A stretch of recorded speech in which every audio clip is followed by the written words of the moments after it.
He's the star of stage and screen who shot from humble beginnings to become one of Britain's most acclaimed actors. Yeah, from his world-renowned Shakespearean performances to Hollywood film roles and, of course, his portrayal of the ruthless media mogul Logan Roy in the hit series Succession. Brian Cox has over 240 credits to his name. But Brian says that his latest role in the West End show Long Day's Journey into Night has been his toughest to date. He joins us now to tell us more. You're doing 8 shows a week. 8 shows a week. And well, it's a 3-hour long play? Oh, yeah, on a matinee day, I have to get up at 10:30. Well, I get up earlier than that. Well, no, because I finished very late the night before. So I don't. So I have to be on the move from 10:30 for a 1 o'clock matinee, and then I do it again at 7 o'clock, and then by the time I get home, it's midnight. So the question has to be asked, Brian, why are you doing it? I have no, and I won't say the F word, but I have no idea.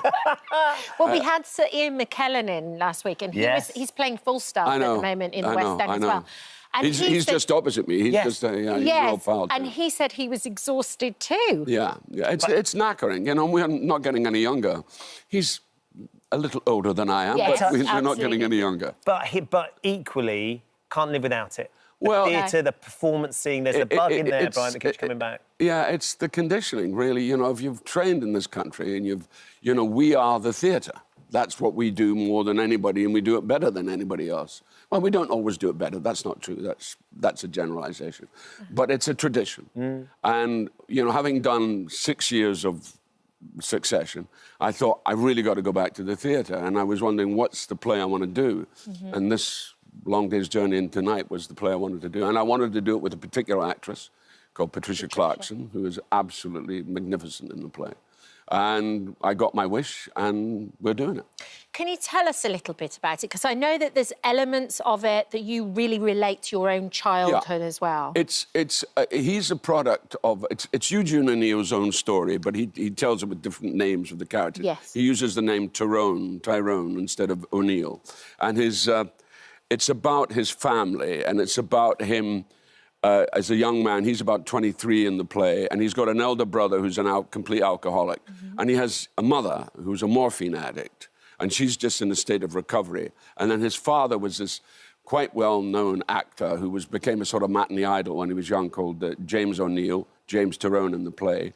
And his great thing was he did the Count of Monte Cristo, which he toured, but he felt that he sold himself out because he came from Ireland when he was 10. He worked in a machine shop learning to make files for getting 50 cents a week. So he had a very rough start to his life, and then became this. He was quite good looking when he was young. He became this matinee idol. And so there's a lot of elements like my background, which I had my level of poverty, and also being Irish, of Irish, you know, extraction. And also my family all came at the same time, what they call the Great Hunger, what I would call the famine. Yes. That's when they all came. My people went to Scotland. A lot of people went to America, including James O'Neill's family. So that's what the story is about.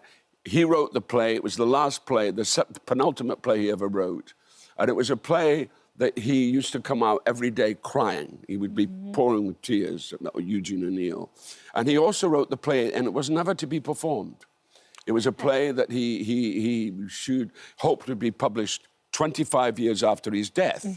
But then he had this wife called Carlotta Monterey, whose real name was Hazel Thrashing. And, That's a great name. Wow. She then was persuaded by a very successful director in the 50s to do a production of Long Day's Journey. And she said, on one of her conditions was that she got a case of Courvoisier a month. Oh, how nice. One case a month? Yes. Sounds like my kind of woman. We can imagine what she went through. Hazel thrashings indeed. Yes, exactly.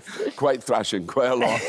So anyway, she did that, and the play went on. And again, it was never meant to be performed. It was meant to be read, and 25 years after his death. So I don't know what he would have made of it, but then he was dead, so he wouldn't know any difference, yeah. Fabulous part for you, particularly after, as you say, the years doing Succession and Logan Roy.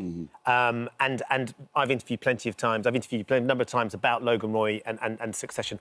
I wonder where that character sits for you, Logan Roy, in the vast range of characters you've played. Well, you know, I can't ignore it. It was one of the great parts of all time, you know, and it had its... And I was able to kind of make a sort of...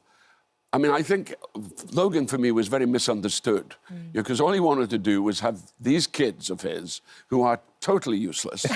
He wanted them, one of them, to take over the business. Yes. You know, he was hard, he was tough, he was self-made. But it was just one of those gifts.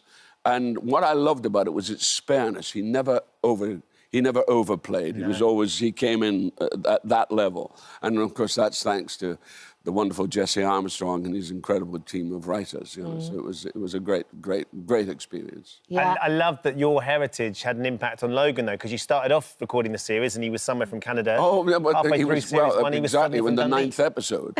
And the 9th episode of the first series, Peter Friedman, who plays Frank, who I keep hiring and firing and rehiring, he said, oh, by the way, they've changed your birthplace. And I said, what do you mean they've changed my birthplace? I was born in Quebec, Canada. I've been playing this kind of monkey, mid-Atlantic Canadian.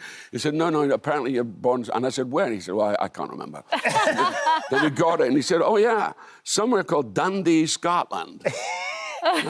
That's where I was born. So, of course, now the people in Dundee are very happy because we did a whole episode called Dundee, which we went back to Dundee. And it was kind of weird to go back playing that role, who had had such a difficult time. And I didn't have a too easy time, too, because of what happened. Except I didn't notice. I just got on with it. Yeah. But it's kind of weird. And we have to talk about the funeral. So you were on your way to do the scene, and they said, oh, no, don't come, it's the funeral. Right. And then you said, no, I should come in case there's any paparazzi. Well, that's right. And I changed it. They said, you can go home. And I said, no. And as soon as I walked out of the car, the paparazzi were there. So that helped kind of quell the idea that it was my funeral, you know. There was a headline, wasn't there? So you were there, and they listed, so who's died? That was the point. Yeah. They had that picture of That's you. Right, that's I'm, right. I'm fascinated, because in amongst your very busy working schedule, you're now going to be directing as well, Brian. Yeah. I mean, is it the first time you've directed? I'm an idiot. No, I am. I am a classified idiot. I mean, at my age, that's how old I am. No, it doesn't. I finally decided that I'm going to direct a film in Scotland called Glen Rothen, and I'm going to have Alan Cummings playing the lead, Shirley Henderson. So we've got some great actors in it, and it's a great script written by a wonderful writer who I've been working with since 1999. Yeah. I do radio. Do you remember radio? Vaguely, yeah. I love radio, Yeah. and I did a series called McCleavey, which was about an Edinburgh detective, which I did for a whole number of years. And David wrote that, and then he came up through Neil Zeiger, who's a mutual friend and a producer. He came to David and said, write this, Brian, direct it. And I'm going, I've never directed, you know. I love it. I love it. Always time for doing a new experience. Well, that's the great thing, you know. When you get to my age, you think, what's new? But it's always new. Well, thank you for joining us this morning. My pleasure. The play is on until June 8th. The Loose Women are up next. Oh, yes, quickly, yeah. This is important. There are 50 seats available. At £25 per show. £25 every night. Amazing. OK? There you That's go. We've got brilliant. it. Sorry.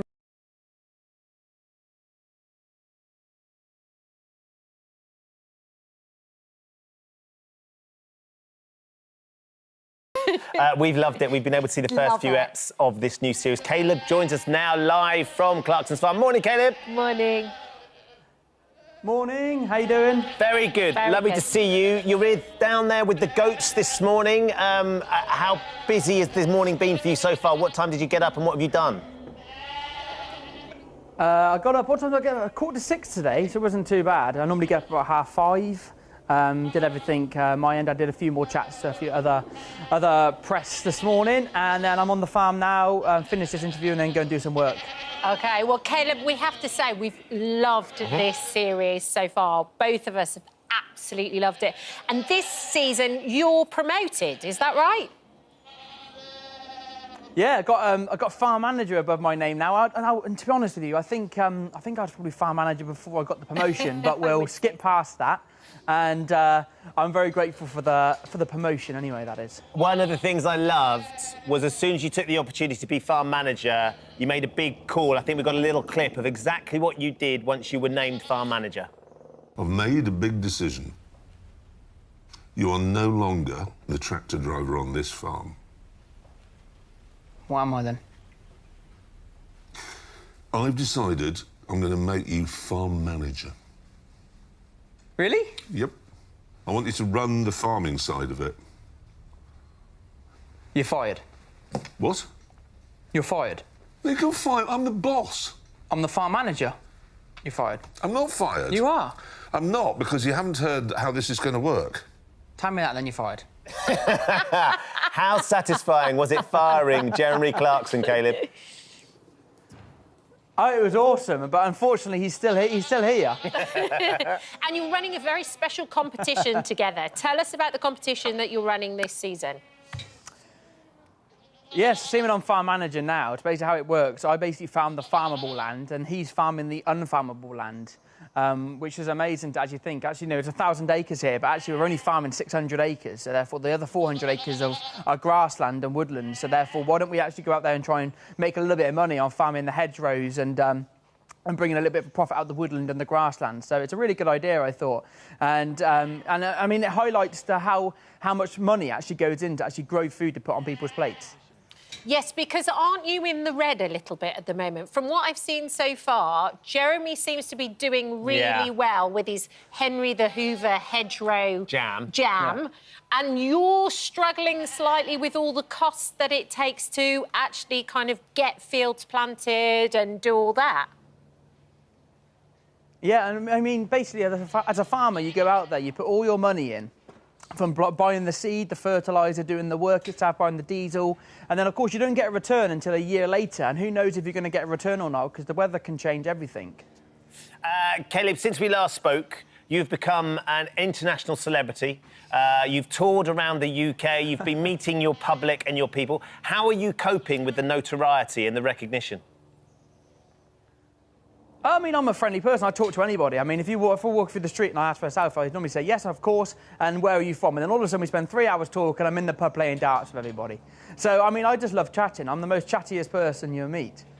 So it was the job that you were born to do, to be the public face of farming? Because there's no question what you've been able to do, what Jeremy has done and what the show has done, and you and Charlie and Gerald as well, in terms of raising the profile and also the issues that farmers face day in, day out with regards to the admin, with regards to planning, with regards to the weather. I mean, it's been an extraordinary experience for you. Yeah, I mean, it's been an honour, because I get to show the world what I love doing the most. And I always say this, I think farming to me is not a job, it's a way of life. And let's face it doesn't matter if you have what car you're driving, what phone you've got in your pocket, even what house you're living in. What matters the very most is what's coming across your plate. Breakfast, lunch and dinner. Mm-hmm.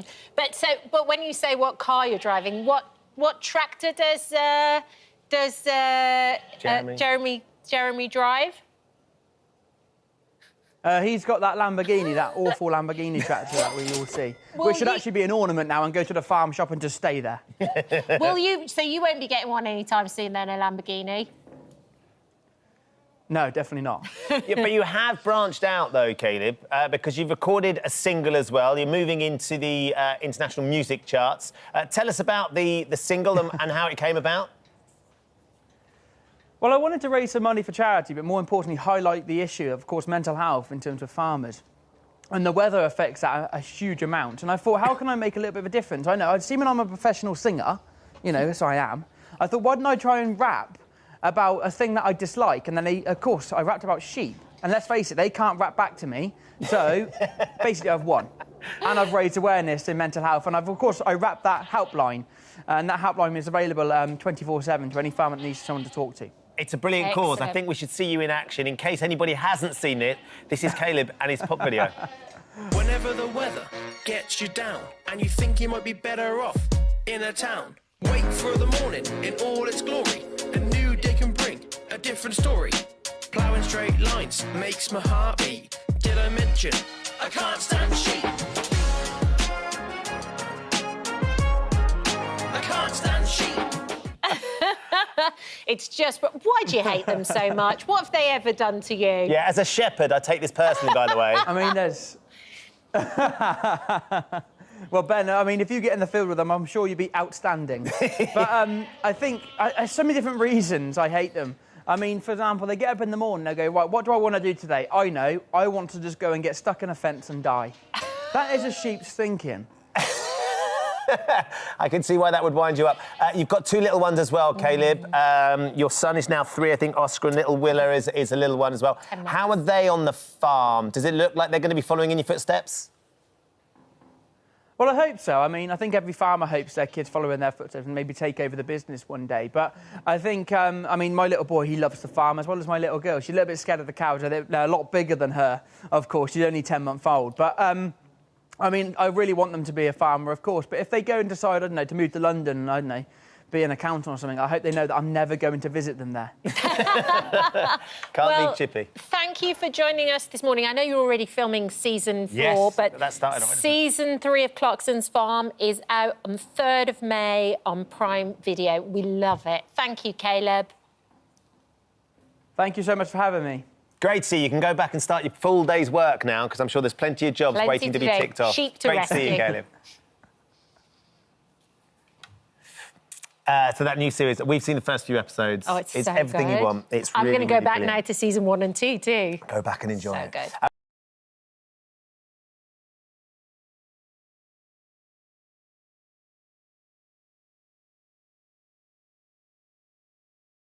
Isn't it lovely The job? discussing goal. Oh, Discussing got, we'll come to she's that. nodding off already.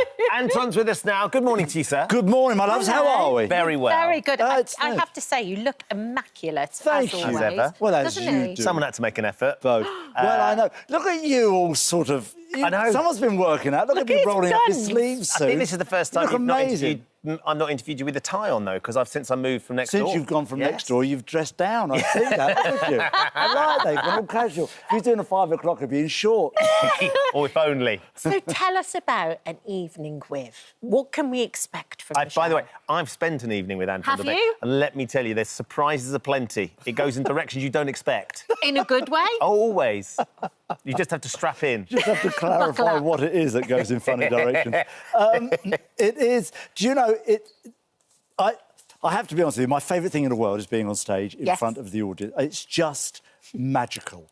And I like the audience to help me steer it in certain directions. So I get the audience to text me questions. And I did it last year a little bit, and I wasn't going to do it this year, but it was so popular and so well received that people said, oh, come on, we'd love the question. So I've put it back into this show. The show is me on stage with my incredible band, the wonderful Lance Ellington, incredible. My beautiful dancers, all brilliant dancers. They are significantly And better than you, Anton, as well. Well, I mean, that's...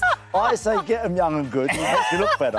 But it's... and then with the singing and the dancing, and then we do the chat as well. So it is enormous. Oh, there's a great Lance is phenomenal as well. Lance How long is- have you been working with Lance? Well, I've been working with Lance for about best part of 15 years, really, and I like to collaborate. I don't mind standing there doing my own thing, you know, dancing on my own. I don't mind dancing on my own. Doesn't mind Bit the of that. spotlight. I get a bit bored after a minute or two. I thought, well, I'm fed up with this now. The magic really is with a partner. I feel the same way about singing. I don't mind standing there singing a song, but I love to do duets and collaborate and sing with people because it's just that, it just goes, it's so much more alive. Yeah. And when you're dancing with a partner, that for me is everything. It's what elevates everything. I feel the same about artistically. you. Do you? Yeah, it's like having a nice... It elevates everything. Apparently. Well, I We wonder how need all- Paddy feels Well, about this. that's Yeah. mind boggles, That's how it isn't it? starts. But then when you have the questions from the audience, it must sometimes throw a bit of a curveball. No, You I never love 'em. quite know, though, what they're going to say. Well, I don't know what they're going to say at all, so they just text me, and I have the phone with me, and away we go. What And I are don't- some of the weirdest- I don't edit The brilliant any of thing them. is I that you just don't go know who straight. they are as well, because they can text in anonymously. Anonymously. So if you're But- feeling mischievous, you can send in a text message that you know is going to embarrass him or make him say something you have to be careful of. Well, it's... But that's the joy, Yes. isn't it? And then you just have some fun with the audience. But it's grown and grown. Next year, we're already talking about a new show next year. And this year, I had the wonderful Billy Deemer, Olivier Award-winning Billy Deemer, musical theatre legend, choreographed and put the show together for me. So the show looks magnificent. All the dance numbers are brilliant. And next year, we're talking about what to do and Billy's going to come on board. But it's going to be, I think it's going to be a musical show next year. But Billy's going to come on board and put it together again. So I tell you, it's so exciting. I almost want to do 2 shows next year. I want to do a big song and dance show and then just go and do a sort of Q&A show. The Q&A. Just a Q&A thing. The night we went to the Palladium, and it was sensational, Thank Anton. you. It really is. And I can't tell you how much fun you'll have. But I was sitting with Kate Garraway. Ruth was there. So there was a few of his ex-partners there. And someone texted and said, come on then, Anton, who's your favourite? Kate, Ruth, and went through all of them. And he had to sort of name and shame his favourites in front of everyone. So you can properly stitch him up if you want to. Oh, you can have a go. What did he say? What did he My say? favourite was always a lady I haven't danced with yet. Called Kat. She's absolute There's delight. the thing. So now See? she's back and she's ready. We think she would be perfect for this year's Strictly, don't you? He's starting a campaign. Do There's it. going to be T-shirts printed I mean, and I'd be everything. furious, actually, if you did it, because I a wanted judge. you to dance with me for many, many years, because now you go and get one of the young ones, with firm to the touch, with young hair. To the touch. But you would be magnificent on the show, I'm sure. You have You'd be not incredible. seen me dance. I have no rhythm. I am completely unflexible. It's no good. That hasn't stopped half the That women hasn't he's been stopped dancing with most of over the them. years. You met most of my partners. Did you then. see Kate Garraway dance? But listen, can I just say this? Yes. Come and see me at Wimbledon on Saturday night. I'm in Wimbledon on Saturday night. It's a sort of... I'm coming out again in the autumn, and I'm coming into London in the autumn with the shows I've got later in the autumn. But this is my closest London show in this little spring run, which is Wimbledon on Saturday night. Come and see me at Wimbledon on Saturday. I think you're 27th of April to the 5th of May. You're sort of going off around... My last bit of this spring show is until the 5th of May, as I say, Wimbledon on Saturday night. But then I go back out in the autumn and I do 2 parts. I do this again until the 26th of November, and then from the 26th of November to Christmas, I do a Christmas show. Ooh. So I'm going to flip it straight into a Christmas show. It's just overnight. A show. Is it just a showman all Cool, the time? get a whole Enough. new Doesn't show. matter what season. It's just a showman. I'll give you 4 seasons of show. They're going to give you a hoedown during the... Will you We'd come be back ready. and cook one time with us as well? Let's do 'Cause that as well. you- You did the baking. Yes, Yeah. I love that. I love that whole strand that we did for the show, because we did a lot of that with the children. I used to be a baker years ago, in a proper job, and I've changed my hair and everything, and there's more of it now. Yeah, and it's funny, so I'd love to do that again. I do a bit of that with the children now, Yeah. which is a lot of fun. We did a bit of that during lockdown, if you remember that. Yeah, of course, Yeah. yeah. So we did all that together. We'll so, have you back in a shot, Anton. let's do it. Come and cook us up something nice. Absolutely. A little bit of training for Dealey before She the can new Stretches, series. maybe do a few stretches or something like touch that. my toes. Look, I'm off and running already. Thank you for coming Thank in to you. see Thanks us. for having me. It's lovely. Wonderful I've got a to new see you. book coming out in October. Can I book a little slot Yes. for October? It's your 7th one, isn't it? It's my 7th one. I'll Anything come else, see you in October. anything else you want to sell? You got a range of pots and pans or... Not yet, but Ties, when we jackets. start that baking, I'll have a range of It'll be baking off. implements. Thank you, Anton. Thanks for being Thank here. you this so morning. much for Thank having you. me.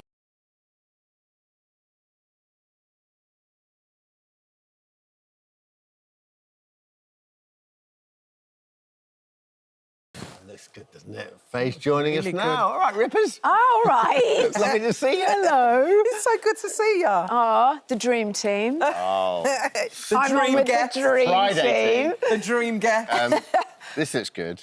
Tell us about it. It's just, do you know what? This was such an easy one to do in the sense of to want to do, Yeah. because it's an independent British film full of heart, really funny, sort of fly on the wall, Yeah. documentary style, and it's joyous. And there's also like a bit of a plot as well that pulls you along with it, bits of hot fuzzy, you know, bit like that. And it's really rare that we allow small films to come through and get cinema releases and Feels lovely, for us doesn't it? to go to with the family or whatever. It's great. You know, it was a real treat to be involved. Yeah. We've got down Hot Fuzz meets This Country. Would that be accurate? That's about right. That's great. Yeah, I mean, it's basically a sort of a whodunit with courgettes. Because basically, I mean, there is a reason why there's Big marrows. courgettes. It's about big vegetable growers. Not like they're not big, but Yeah. the vegetables are big, Yeah. you know? So the competitive vegetable growing kind of That community. So niche world. What is... Everyone's been there. You know What's why they what's wanted to the make a plot? film. What's the... So Joe Hartley's obviously... She looks like The Lily. amazing cast, yeah. So you've got Joe Hartley, who's fantastic, and you've got Richard Lumsden, and you've got Kellen Jones, and then Aisling Bea comes in. There's a big sort of ensemble of the likes of us that sort of pop in, Yeah. do something a bit mad. Actually, it's quite complicated, so don't ask me the plot, is my main thought. I'd go and watch it, definitely. But I think Is it Joe's marrow maybe- goes missing? Is that basically... Yes, I think. I don't want to give anything away, but I think maybe I did it. I wasn't asking you that. I feel like Is that a you are spoiler? selling this. Give it away, give it You away. are selling this. You're playing Linda Bloom. Is that who you're playing? Linda, So yes. tell us about Linda, because I know there's a lot of ad-lib in this, isn't there? Which is like your forte. It's got to be. It's great. You don't have to learn your lines. So Just rock up. tick. Do they give you like a little format and say, well, I'll try and follow this? Yes, I've Matt? actually done quite a lot of filming without script, but there was a script. Let me say, there was a very good script, and but every now and then you were allowed to sort of slightly merge between yourself and the actual words on the page. But basically, my character is sort of in love with Joe Hartley's character because it's all about these big vegetable growers and the competition of it. To be honest, like people really care. I'm going to say. Don't like get on my back, but maybe unnecessarily care about some of these things in life. And it's their world, it's everything. Yeah. You know, and so anyway, I think we've got some real vegetable growers in it. I want to watch in fact. Yeah. I am- Well, I think we've got a clip without giving too much away that you've already given away. I've already given it away anyway. Just for the sake of argument, let's take a look. It meant a lot to Tony to break the record last year for biggest leak. Another round of applause for Tony Knight, ladies and gentlemen. He's not a big shower of emotion, our Tony. I like to say that he's a grower, not a shower. But I don't mean anything cheeky, mind. Don't touch, please, thank you. Bumbridge and Tony, they are very much the Muhammad Ali and Cassius Clay of the big veg world. Big rivals. Oh, it looks so good. Brilliant. It It is, looks it's so cute. good. It's I think really the cute. question on everyone's lips is, Yes. Are you green-fingered? Okay. I've just been. No, I'm doing that. Yeah.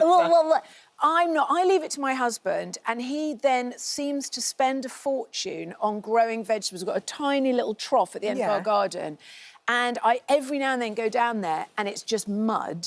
And then there is a point in the sort of spring, summer where I go down there and it's full, like a full crop. So it's good. So it's yeah, good. until I worked out what he's been doing. What's he been doing? He goes to Waitrose and he buys it. He just bought a load of lettuce and just put it on the top.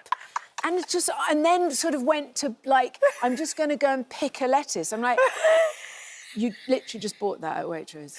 So he makes it look beautiful. Yeah. Like says, oh, this is my vegetable patch. Yeah, for the barbecue. I love your hilarious. husband. Yeah. That's brilliant. That is so... I worked it out. I've only just worked out what he's been doing. Now, listen, we're all a bit full, but we've always got room for more because you brought cake in. So you Yes. love baking, don't you? You're absolutely incredible at baking, so I've heard. I like to think that with 3 cookbooks to my name, I can bake. Admittedly, mine doesn't look as good as the one you ate earlier, which looked incredible. So what did you make this yesterday? I did. I made this because, obviously, I'm a big fan of the Bake Off and... Did you see Dermot win? Oh, yes, you did!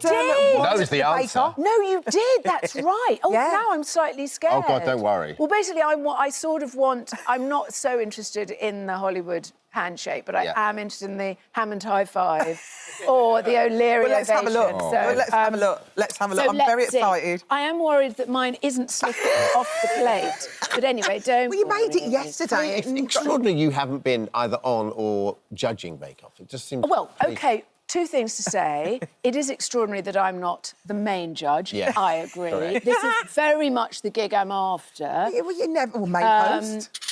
And the reason I've not been on is because I feel, because I write, I'm a food writer as well, I can't lose, you see? It's all right That's for the you. pressure of it, won. really, if you go on, because it's not your kitchen. Yeah. It's quite difficult. Do you know what I mean? When you're not in your own kitchen, it's very Should we share difficult to bake. This is lemon and pistachio. And we're gonna share. We'll share. Are you going to share? Yeah, only because out of time. The key to this recipe, apart from the fact that it, can we confirm, delicious? 100%. Yeah. Oh, no, are you actually joking? I'm only joking. I'm... It's the O'Leary ovation. High five. Yes! Well High five. done. Thank you. Anyway, it's an all bung it Absolutely love in and it comes out like that. So. Sweet Caroline is in cinemas now. It'll be out in streaming, I think, the Sky later on in the year. Faye, thank you. Well done, Faye. Thank you for championing independent cinema. Thank you, and it's great to get Let's everyone pop. along to see a good British film. Thanks, Faye. Yes.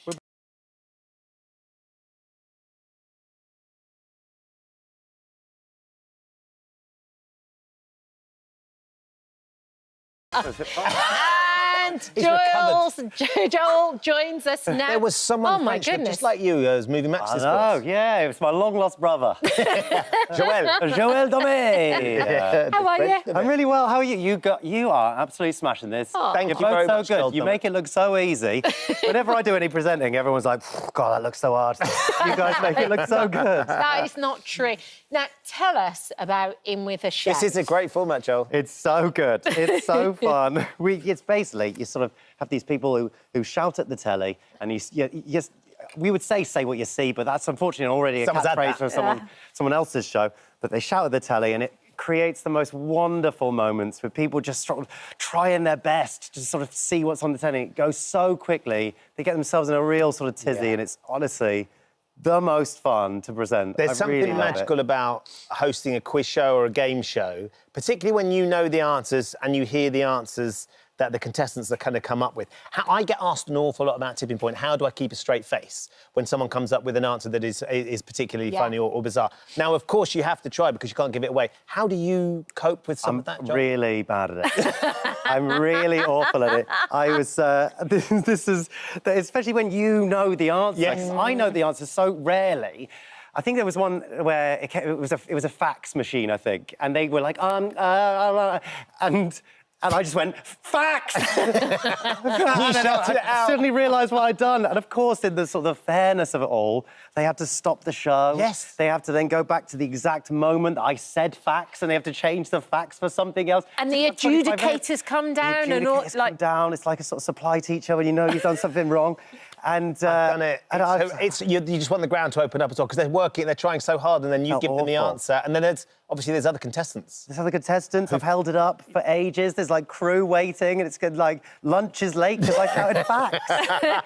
And the contestants now, obviously they know the show. Is there like strategies that they have? It's interesting actually because this series, I feel like there's a lot more people who sort of know the show, so they're a lot better at it. Yes. They've practiced, exactly, and they know the format now. And then we've also got those ones who sort of just go crazy and they shout everything, that real mixture. It's the same with Tipping Point, isn't it? It's that wonderful thing. The casting of the contestants is so important. And you just have, like, these great, wonderful characters from across the country, lots of different accents, and it's just what I love, just hanging out with them for a day. Like, it's the dream. Well, can we be your contestants today, Yes. Joel? Would that be possible? Yes, you can. I think we've sorted there something always out for glasses you. are So we're going going to play In With a Shout. You're going to test us, so this is our sense of... OK, this OK, so we're is... looking at...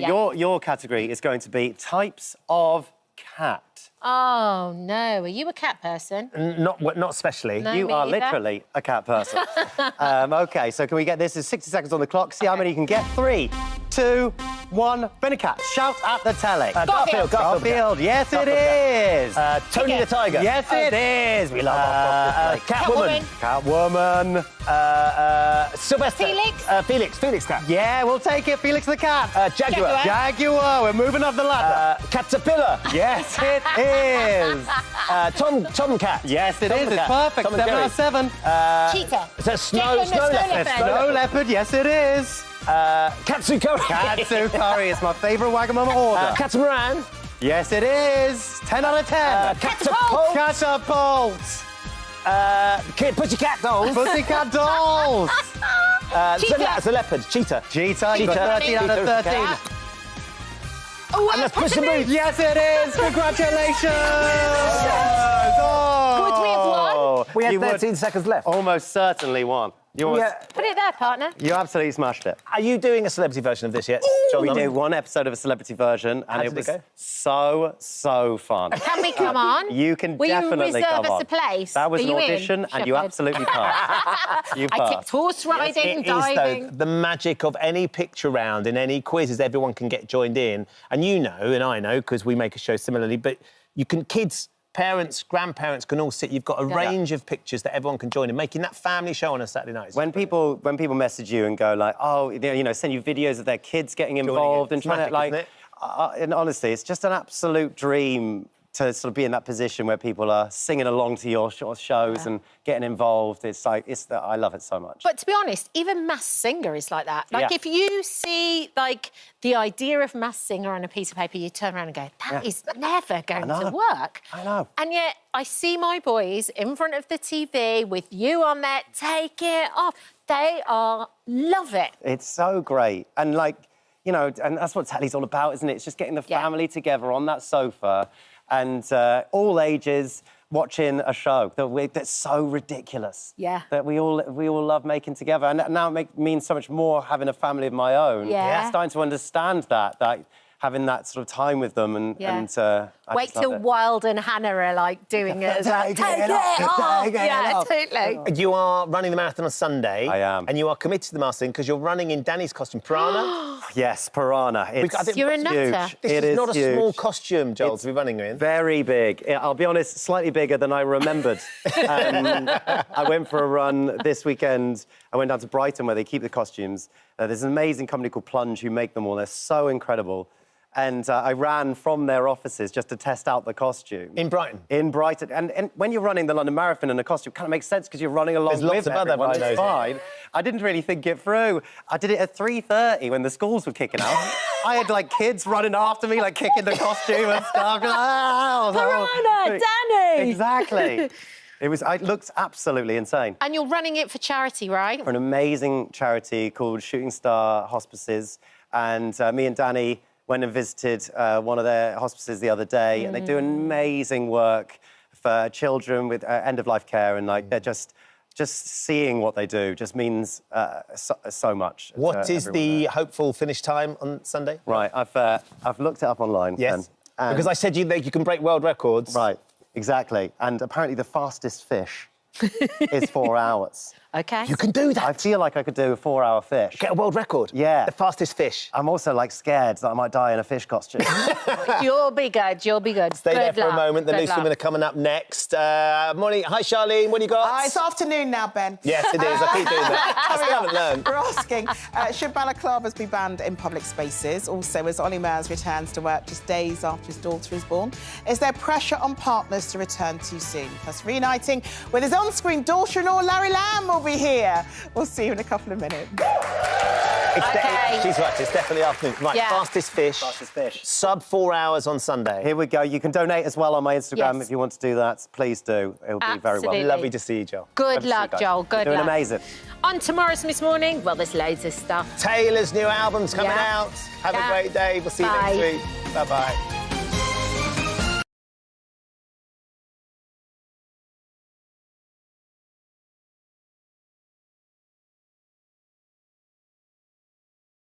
This Saturday, the greatest talent show on earth is back as Britain's Got Talent finally returns to our screens. Yeah, and as they dust off those buzzers, we sent Josie to meet the formidable judges. It's back. This Saturday sees Britain's Got Talent return for another series of the sublime, the ridiculous and the downright weird. It's one of the most prestigious talent shows on TV, so to celebrate its return, This Morning has sent their most prestigious presenter, that'll be me, to go behind the scenes and interview the judges. What do you think about that then? Hey man, bit harsh. 17th series, congratulations guys, I cannot believe it. Every year, you know, you think, what's going to be different, what's going to be different, but what is different from this show now? It's felt really authentic this year, very real and very much like it did when we first started doing Britain's Got Talent. Yeah, it feels like more like hairbrush holders doing some of the auditions. Do you know what I mean? Is it a lot of singers this year then? Is it? Well, it's just, it's a good spread. It's a good spread of everything. You've got honesty to God everything already. Someone then comes out and brings out a hose pipe and uses it as a trumpet. And I think that's brilliant. They bring out a hose pipe and start playing it. And on this series, they play a hose pipe. I think you've got to have the mind of a child to enjoy this show, which is why Bruno's brilliant. Simon, Amanda, looking back 17 years ago, did you ever think, like back then, on that first day, that you would be here 17 years later? I will never forget what Simon said to me. He said, we've been to the network, they're not so sure about this show, we're going to do this, we'll see what happens, but I'm not, I'm not expecting anything much. Well, the show was actually pulled. Yeah. No! Yeah, it was pulled 3 days before we started filming. I love this story. And I just didn't tell anyone. And I was thinking, well, we're just going to have to make it and somehow find the money. Do a car boot or something. Whatever. and I text that person on the first day, literally, I think after 1 or 2 acts, and I went, it's a hit. And Bruno, this has been your second year. My second year. I can't believe it. Last year, you had a few golden buzzer issues, Bruno. In particular, when he broke the rules and pressed it for the second time.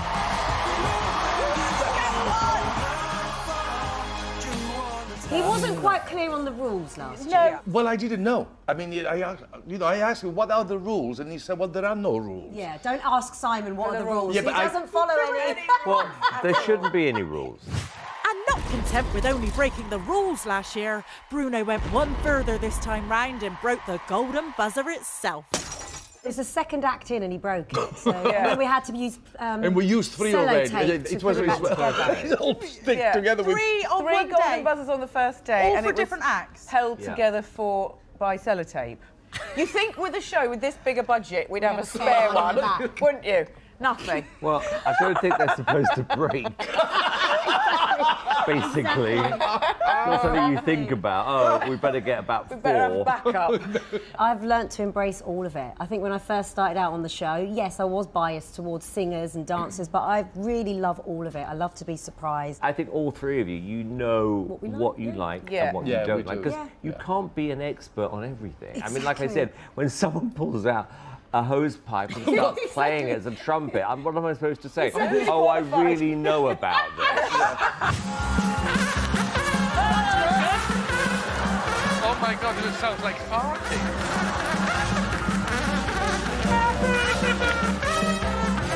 You know, talking about if you just want to do it, do it. I've always wanted to audition. And Alicia Dixon has been an idol of mine growing up. And I don't know if you know this, but I am a rapper. Oh, no. No, you're not. Oh, come on, let's see. No. Get on the mic, that's me, Josie. Get on the floor and swing your body. Heading it down now, ready to go. I said a woman, that body, baby, back and fro. I said it's a Josie, baby, on the mic, and I get on the floor and swing your body. Oh, no, ready to flow. Are you really, really, really ready to go? Oh, I am ready. I'll take you there, I'll blow you out of that atmosphere. Like I just don't care, I'm everywhere. Like I just don't care, I'm everywhere. But I don't know whether it is golden buzzer worthy. It's not. Well, do you know what? From talking to you guys and from what I've been hearing, it's going to be a fabulous series. Oh, so cool. Congratulations and good luck with it all. Thank you for coming down. Best judges ever. Thank you. Thank you, Josie. I don't know. I'm clapping myself as Thanks so much, Josie. And Britain's Got Talent returns this weekend with a double bill on Saturday and Sunday on ITV1 and ITVX.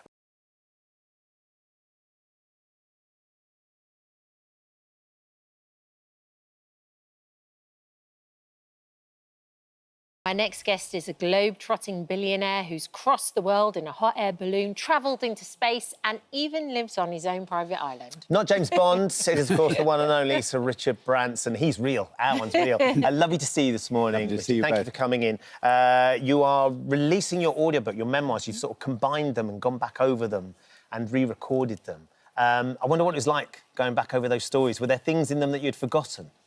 Yeah, there were lots of things. I mean, we set up a makeshift studio with mattresses and under my house on Necker Island, and we couldn't have the air conditioning on, so I was sitting there in my underwear, Boiling hot. going back over 70 years and dripping. But, you know, I think all of us should write a book. It doesn't matter who you are.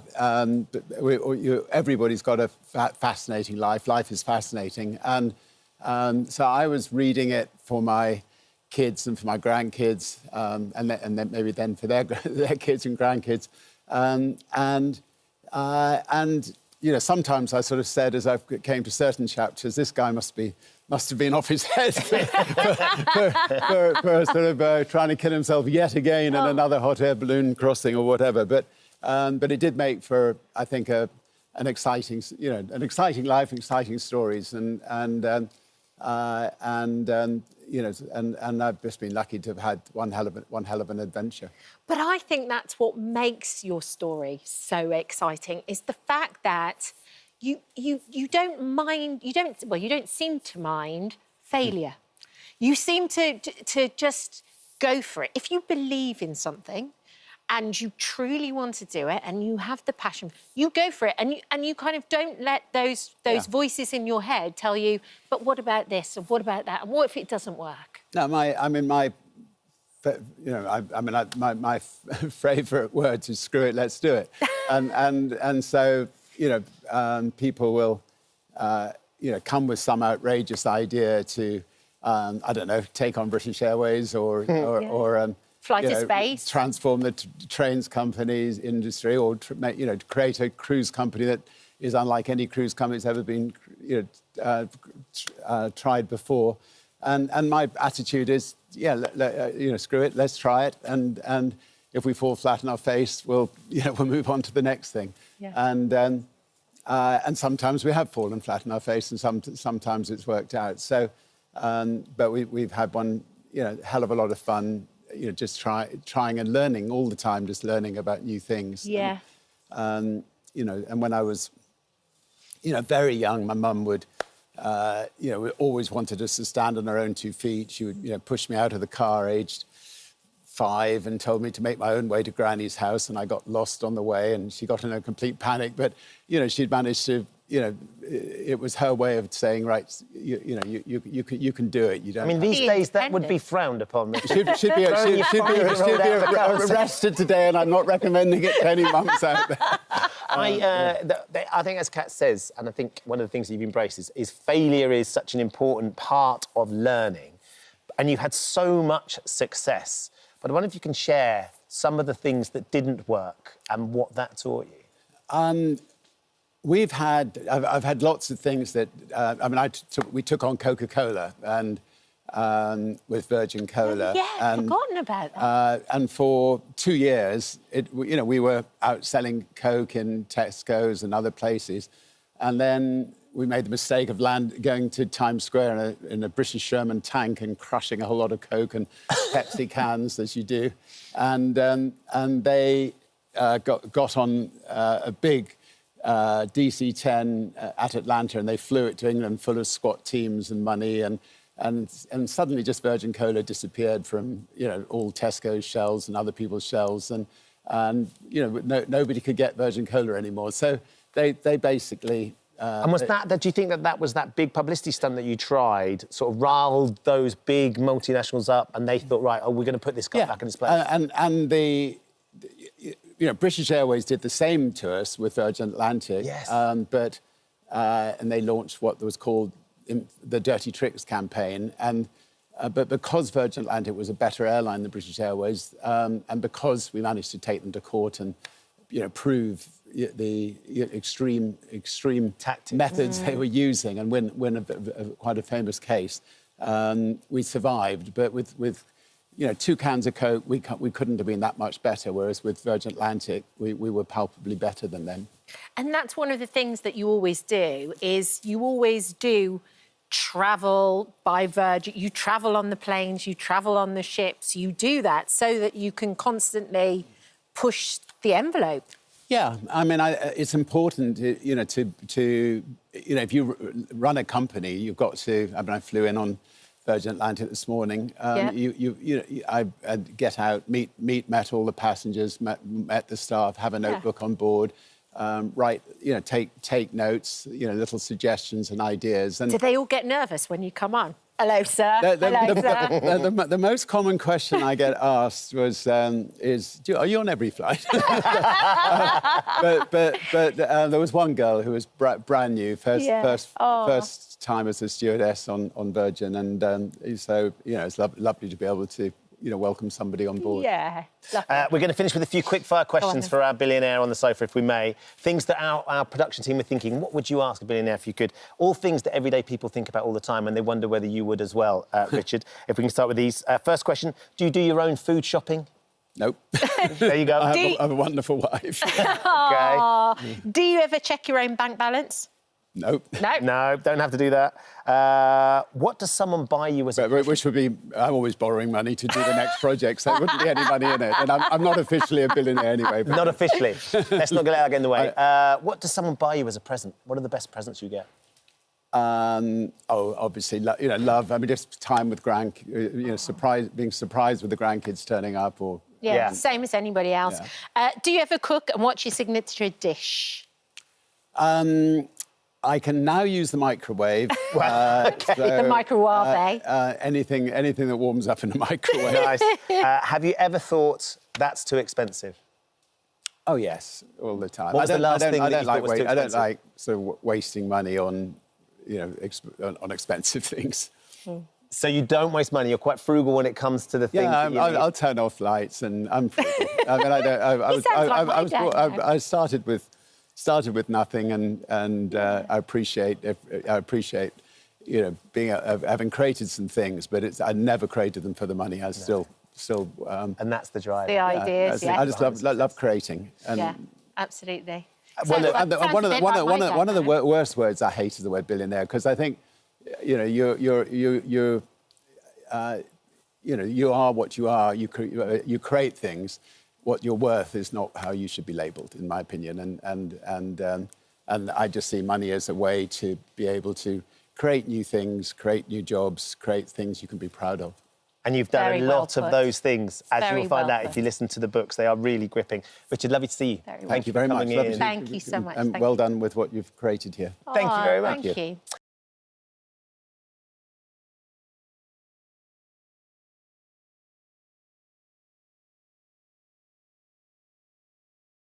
And John Bon Jovi joins us now. Good morning. I mean, when you see those clips, it's such an honest documentary. I mean, it really isn't a puff piece. No, all the blemishes are there. You see your life flash before your eyes just before you pass away. I don't think I'm dead yet. You're not. Very much alive. Yeah, I know. There is so much in it, John. Like, we've all loved your music for decades now and seen that sort of that journey that, as a band, you've been on, and the way that whole music landscape has changed. I wonder how you found looking back and going through some of that old footage. It was emotional. It was emotional. We, the band, got together maybe 6 months ago and saw a rough cut. It's the last time I watched it. And it was emotional. There was the highs, there was the lows. Because really, to have an honest-to-goodness career that lasts 40 years, there has to be highs and lows. And you have to acknowledge both. Yeah, of course. And what were those moments like when you were sifting through all of the back catalogue? Because there are moments in the movie where you're literally going through tape cassettes and notebooks.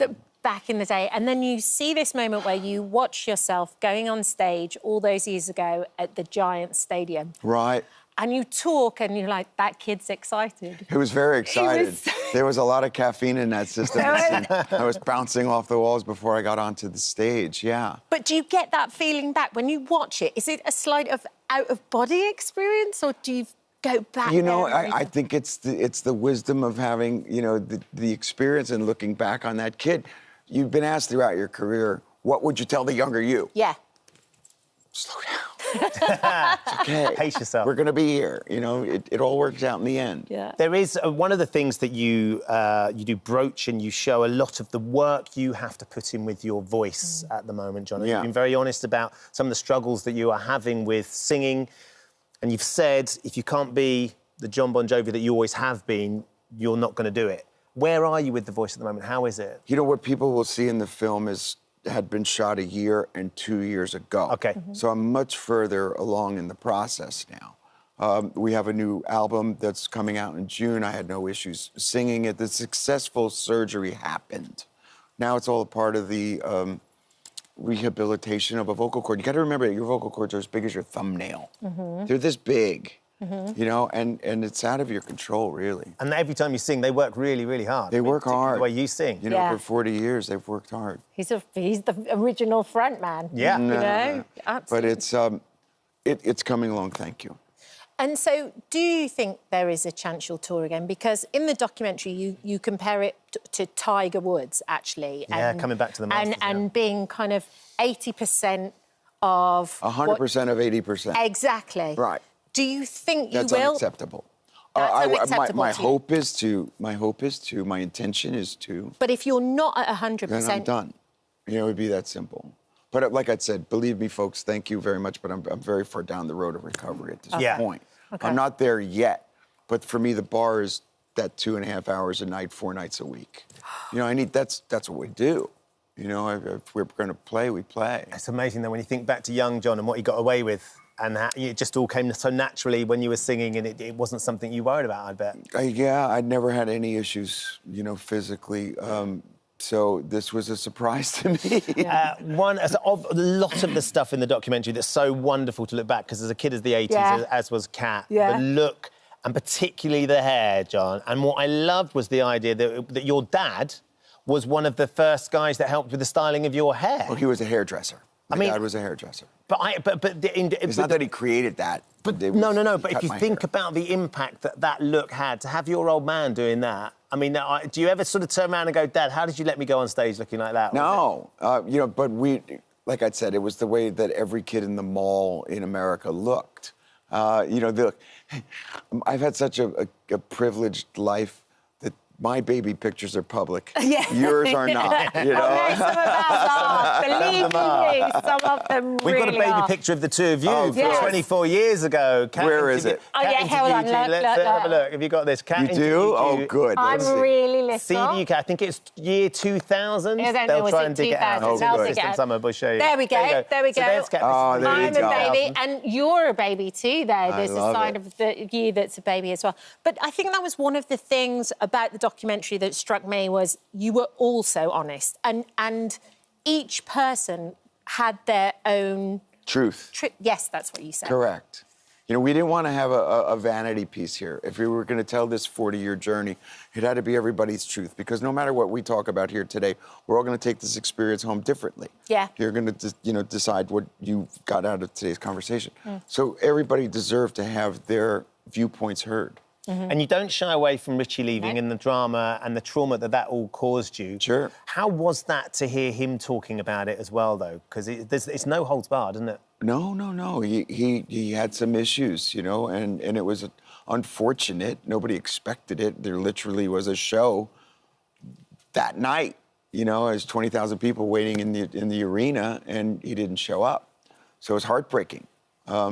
And it's been 11 years, so we've obviously all had to move on from that. But there's nothing but love. You know, there was never any animos. He had issues that he, just had to confront. And did you watch the show together? We did watch the first 3 episodes together. I love that. Round at your house or his house? My house, yeah.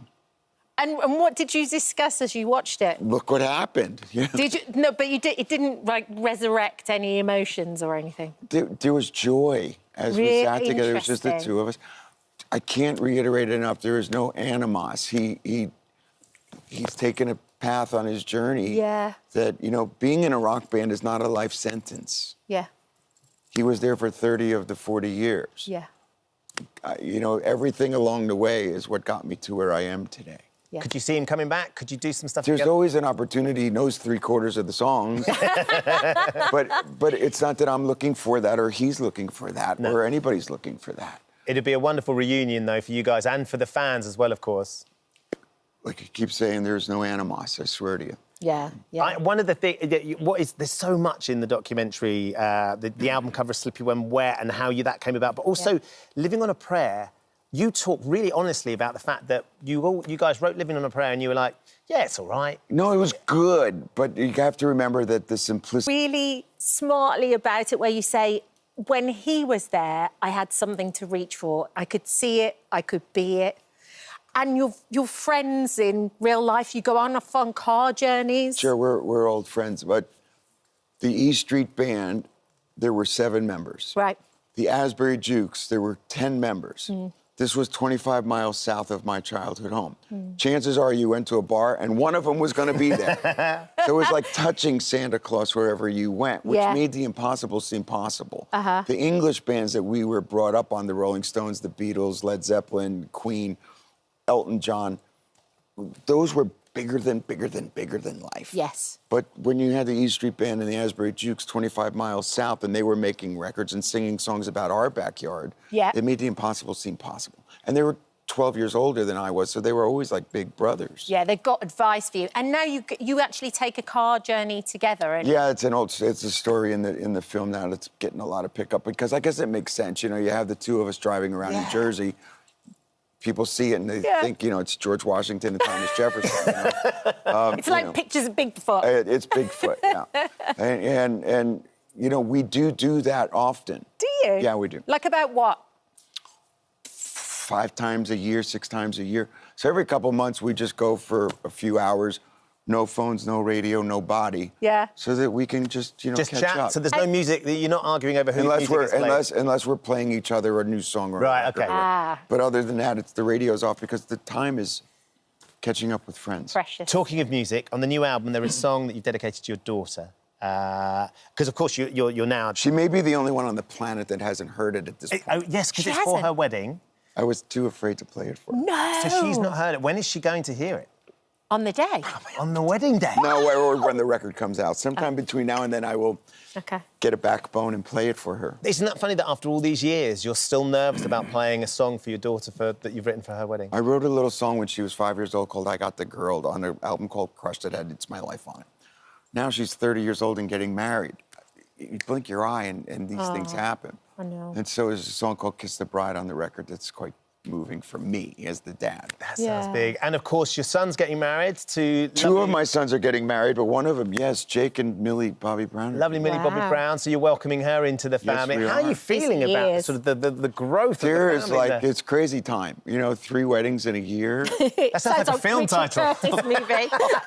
That's what it is. And the album. Yeah, and the documentary's called Thank You, Good Night. This doesn't mean the end, does it? No. Good. You know, when you think about it from my perspective, the last thing I say to an audience on any given night is, thank you. Thank you for giving me a couple of hours of your life. And I wish you well into the good night. One of the things that we have here, of course, you'll know of Glastonbury, and there is the Legends slots on a Sunday night, the Glastonbury. Bon Jovi, would they ever be keen to go down and do Glastonbury? Would you do it? I've done about every other thing in this nation, you know. I mean, why not? Let's get Emily Evis on the phone. How many on the phone? We could sort this out before the end of the show. Hyde Park and Wembley and everything else. I mean, sure. If we go out on the road again, what's the big, you know, What's the big deal? Bon Jovi at No Glastonbury. big deal. And no loads of biggie. people getting in touch, John Imogen. Seeing you guys at Wembley in 1995, the most surreal experience I've ever had. The whole stadium was rocking. Wendy, I love Bon Jovi. My room was covered in their posters. Karina's been in touch. She said, my mum met John and the boys back in 1989. They signed her arm. She then got them tattooed. Have you got the picture? There you go, look. That's Karina's mum's arm that was signed by all of Bon Jovi. Crazy. She's had tattooed on. Sorry. Sorry. It's just amazing, Jay. I'm a massive fan of Bon Jovi. We'd love it if Richie would come back. Is there any chance we haven't? We've already talked about that. Batsy, your music is medicine for the soul. Your songs open me up to seeing the beauty within the chaos of the world. So thank you. Brilliant. There's an amazing array of messages from different people that just love the music, John. It Thanks for fascinates me, and I'm grateful for all of it. Thank you. Thank you for coming on. Thank you and Good Night is out on the 26th of April, Disney+, and the album Forever is in June. Yes. Couldn't you continue good luck with the vocal rehab and all that? Please. And fingers crossed, we'll Keep get you back going, out. keep going. We want 100%. Yeah, too right. John Bon Jovi. Thanks, guys. Right.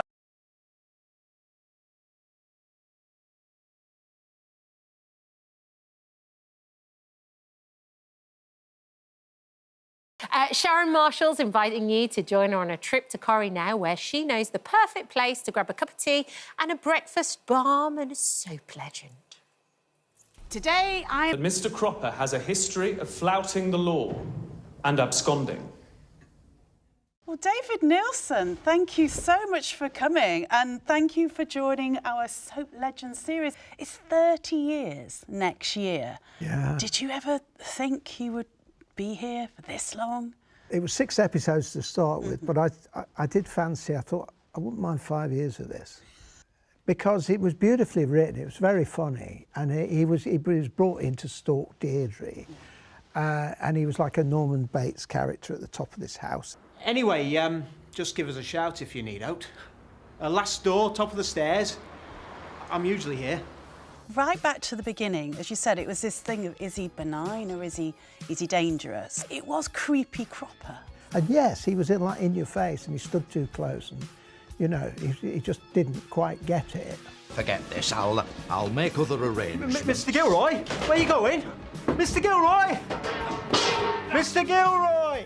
Successful episodes, Creepy Cropper became a part of the Weatherfield furniture, and his character developed with the help of his real-life wife. Because my wife was a special needs teacher, and she said, well, he might have Asperger's. He might just actually be very literal and not get it, and that it's quite innocent. Amazing little creature, the pipistrelle. Do you know, in one night, it can consume over 3,000 insects. Those details that have made us love him, the shopping bag, the bat loving, the trains, where do all those details come from? They came from the fact that he was always asking Deirdre if she wanted shopping, and I thought I'd rather have you know, this bag. He was just ahead of his time. It was a bag for life before, you know, it was just the way it was. And I don't know, I didn't intend for it to be sort of welded to his hand every time he went out. What is in it? Your scripts? Yeah, a pair of marigolds. Brought me own gloves. One of my storylines that really made me fall in love with him, it was the Hayley. Originally, I think this was supposed to be a very short-running storyline. Yeah. When they decided that he was benign and they liked the character, the law of soap says you have to have a relationship then. What I'd like is if eventually you and me could possibly think of having a relationship. The initial thing was that it was a device, that he was going to run a mile when he found out that she'd been born as a man. But the casting of Julie was brilliant. And also our sympathies are very much with these characters. For me, it was about bullying as much as anything. It was just difference. Why can't you be that? You are the best partner that I could ever opt for. Now, shut up and keep that back straight. They were very much about bringing in the waifs and strays, weren't they? Yeah, if they could help, they did. And they never really reject anyone. We know on screen he's taken these people in, he's helped the Beckys, and you and Hayley have taken people in the world, and he's a good man that tried to help this lost soul, Lauren. Yeah, and he would again. I think he would again. He's admirable. Are you under the weather at all? No. It's just that you haven't been yourself all day. I'm fine. Admirable he may be, but in true soap fashion, this kindness, and, well, Roy being Roy, has led to a wrongful charge of murder. So what does David think of this latest storyline twist? He's his own worst enemy. I mean, he needs support from himself. I mean, he puts himself there. I'm amazed, you know, that I haven't been in prison before, because everybody else has.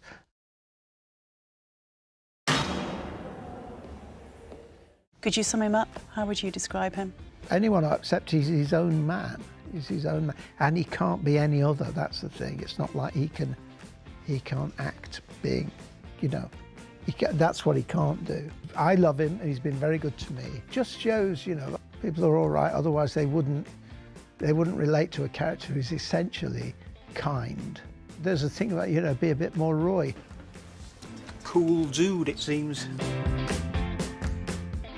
Do you think he was ever a cool dude? He's just such a fabulous character. He is. Always has been such a fabulous character. Sharon, thank you for that. It was brilliant. Thank you.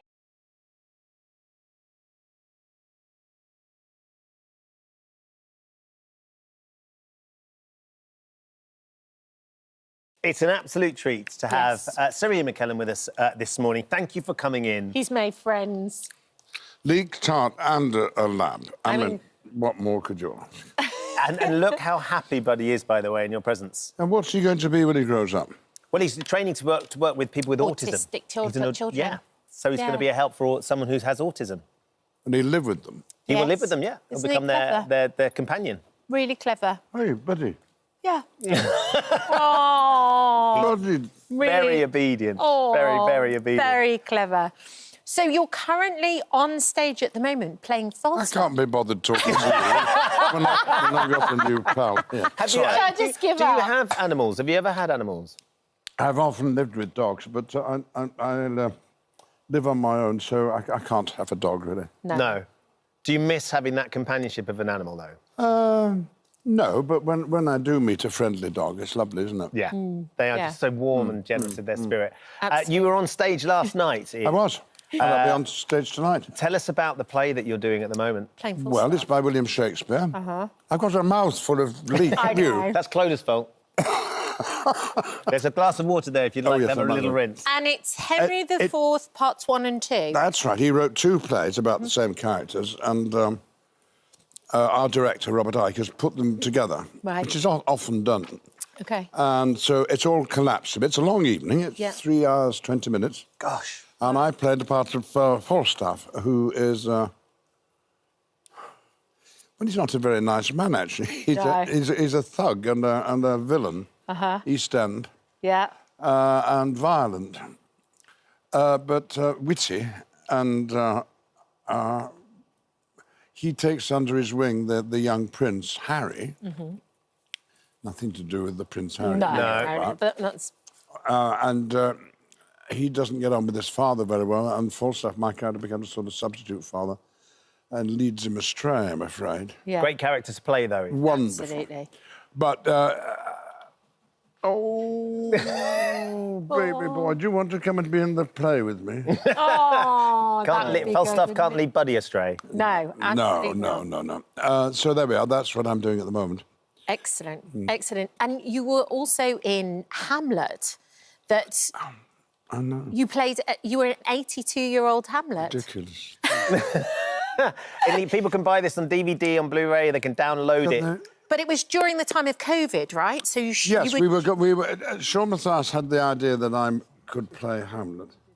Because it isn't always what you look like, it's what you feel like. No, it's the same as Laertes was played by a woman and your father was Francesca. Yes, that's right, Francesca. My dad. Yeah. My dead dad. Dead dad. Ghost of the dad. So we were going to do it in the theatre. Couldn't do it because of COVID, and Sean said, all right, well, then why don't we film it, which we were allowed to do. And it doesn't take place on the stage of the Theatre Royal Windsor. It takes place throughout the building. In the dressing rooms, up in the flyers, in the cellar, on the roof at one point. Yeah.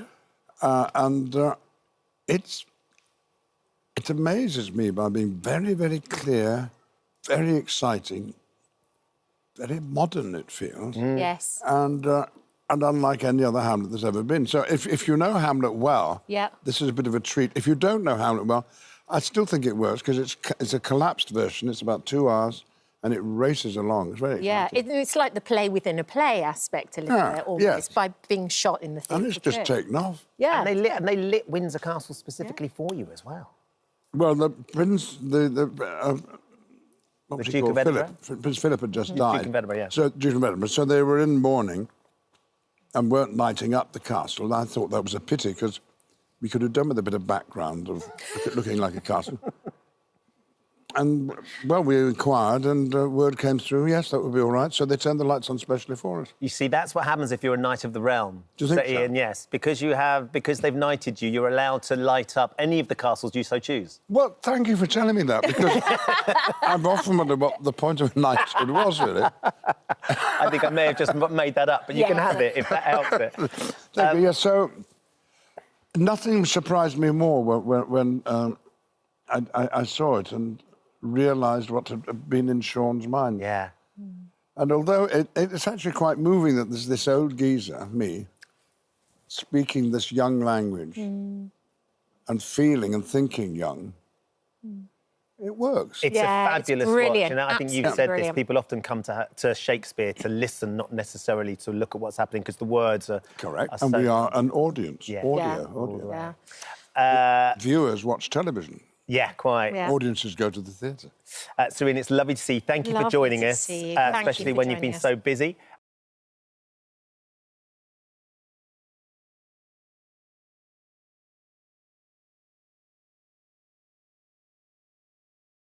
It's so good. That was so a little look at good. Changing Ends, starring fantastic Oliver Savell as the young Alan Carr, along with Alan as well, who appears in it. They're both here. It's going to be on ITV1 tonight, isn't it? Yes. It's already been on Yeah. ITVX. Yes. If you've watched the series, you Yeah. can watch the whole thing, but it's coming to ITV1. Yeah, 8:30 tonight. Lovely to have you both here, Ollie. Lovely to meet you as well. Oh, You have thank just you, done you the too. most extraordinary job. Before we get into how you become Alan, I wonder how you feel, Alan, because, of course, this is your life you're writing about. It's your life experiences and everybody watching and you as a kid in the 80s. I know, it was so personal to write it as well. And I know everyone thinks, oh, I'm full of beans and so confident, but sitting in that writer's room where I wrote it and the actors are finally saying all the lines, and it was, my heart was thumping. I was feeling sick and everything. But I'm just so pleased because, it's so personal. If people didn't like it, they didn't like me. I don't know, they slag off shows that I've been on, other ones, but this one is so personal. Yes. It's me. They don't like me. But how can they not like me? But the reviews, Alan, have been absolutely incredible. When they came in, you must have been so pleased. The Guardian said I was clever. They've never said You I've been are. clever. You are. Because the thing is, when you watch it, and you were saying to me, you will absolutely love this show. And I was like, I think I'm really going to. It's heartfelt, it's funny, it's real. To me, it reminded me a little bit of Adrian Mole that I used to watch when I was a kid too. And it's that lovely dose of nostalgia as well and everything. Down to the telephone and the file of Well, he fax. didn't know what any of these... I was explaining to him what a fax was. I said, now when you text, you used to put a bit of paper, put the code in, go... and then someone would get it 4 days later. Did he just look at you as though you were mad? I know. It was like I was a dinosaur. Yeah. It just doesn't make sense. No, it doesn't make sense. You're absolutely right. Don't try and make sense of it, Ollie. No. Now, one of the reasons it's such an amazing show is because you found the perfect mini Alan. Yeah. Little Alan, played by Ollie here, is just... there you go. He's just like Alan as well, isn't he? What did you know of Alan Carr before you got the audition? Oh, well, I mean, I'd seen him in, interviews and Yeah. his, chat shows and everything. Were you a fan? Yeah, I was, actually. Did you name a cat after him? No, oh, my God, no. It was cat before. is called Alan. Yeah, it is called Alan, yeah. But it was like, we sort of... we just done the taster. Yeah. We got the cat. We were thinking of names to call it. And then... my mum said, oh, why not Alan, as a joke? Yeah. And then it was like... A joke? And then it was like, oh, no, it actually really works. And it fits. You've got a cat called Alan. The cat does look like an Alan. Does it? Suits it, does. yeah. So how did you prep for the audition? Because I know that... Didn't you put it out on Instagram? You were looking and looking. Well, You we were had live on GMB, I think, when you first mentioned it. And you got inundated. 450 people. 450, and Audition. some of them were so heartwarming, some of them were just downright offensive. I don't want to see a kid in a fat suit, basically. But but they were like... But, we wrote the scripts, and ITV were loving the scripts. They said, but, if you can't find a young Alan, it's not worth you writing it. So we did, and it was like a movie. We went through 450, and he was in the last batch, and he came in and he gave such an intelligent... It wasn't, all right, my name's Alan. It was, proper, a bit nuanced. Subtle. You know me, subtle. And as soon as he went out the door...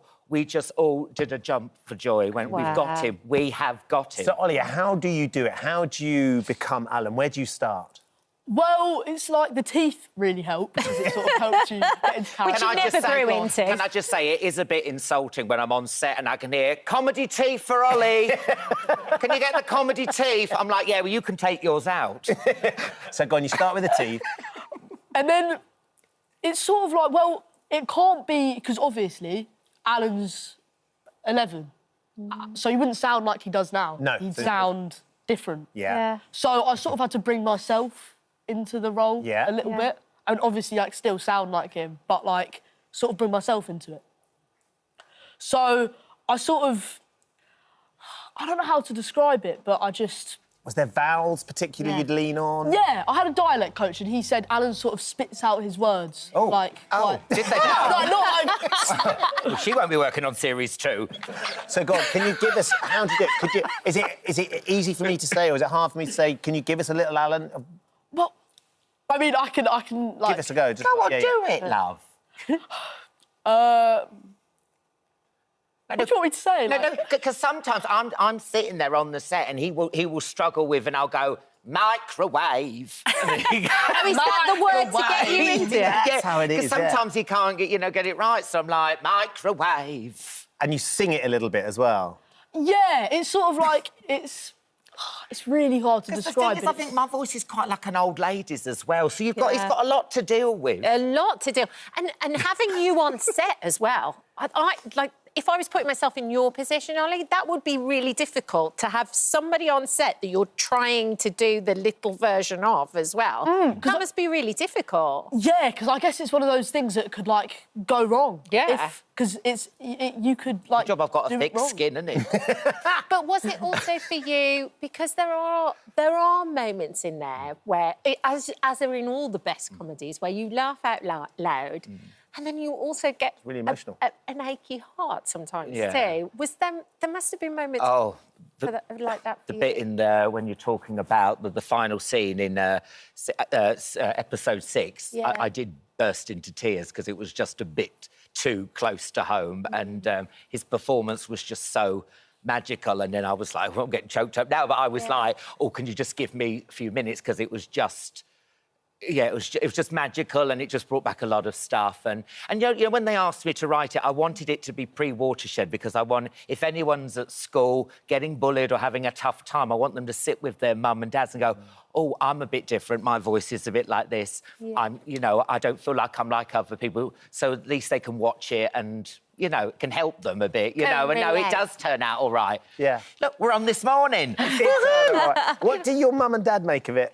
Oh, they love it. They love it. Yeah, they really love it. And I was so worried, you know, about how they were going to take it. But it's a lovely show, isn't it? Yeah. The end of the series is really emotional. Oh, Yes, The last one of the series. So series 2 is in the can. Yeah, where do we go on the next bit? Yeah, I think that's coming on ITVX in July or August. And so, and it's just a joy to write and stuff. But we carry on the whole story. And also, what would you say about this one, this next series? Is... Well, I mean, I think gradually, as the seasons go on, he's, like, finding himself a little bit more. He's, like, discovering, like, new things about himself. Yeah, and George Michael. Yeah? Those are the pop stars of the 80s. Yeah. And what about your mates then, Ollie? What have they made of you and doing this big series that's been such a massive hit? Yeah, I mean, like, they like it. When season 1 came out on ITVX, we, like, invited some of my friends and, like, some family and, like, watched it. It was, like, a little bit of a screening. Lovely. Yeah, everyone really enjoyed it. Well, we have loved it. Yeah, we did. Really, really loved it, as has Buddy, Really. clearly. Very content between the two of you now. I gave Ollie some biscuits and that didn't go quite so well. thought it was going to be a disaster. Start attacking with the biscuits. Oh, That dear. will keep everyone happy. Lovely to see you both. Thank you for coming Thanks, in. Alan. Thanks, Ollie. And it Brilliant. starts on ITV1 Tonight. 8:30. 8:30. And then the new series, ITVX, will be July, August, yeah. You're Great. going to love it. He's all right. Ollie, you'll be fine. Where's Alan the cat when you need him? Yeah, where is he?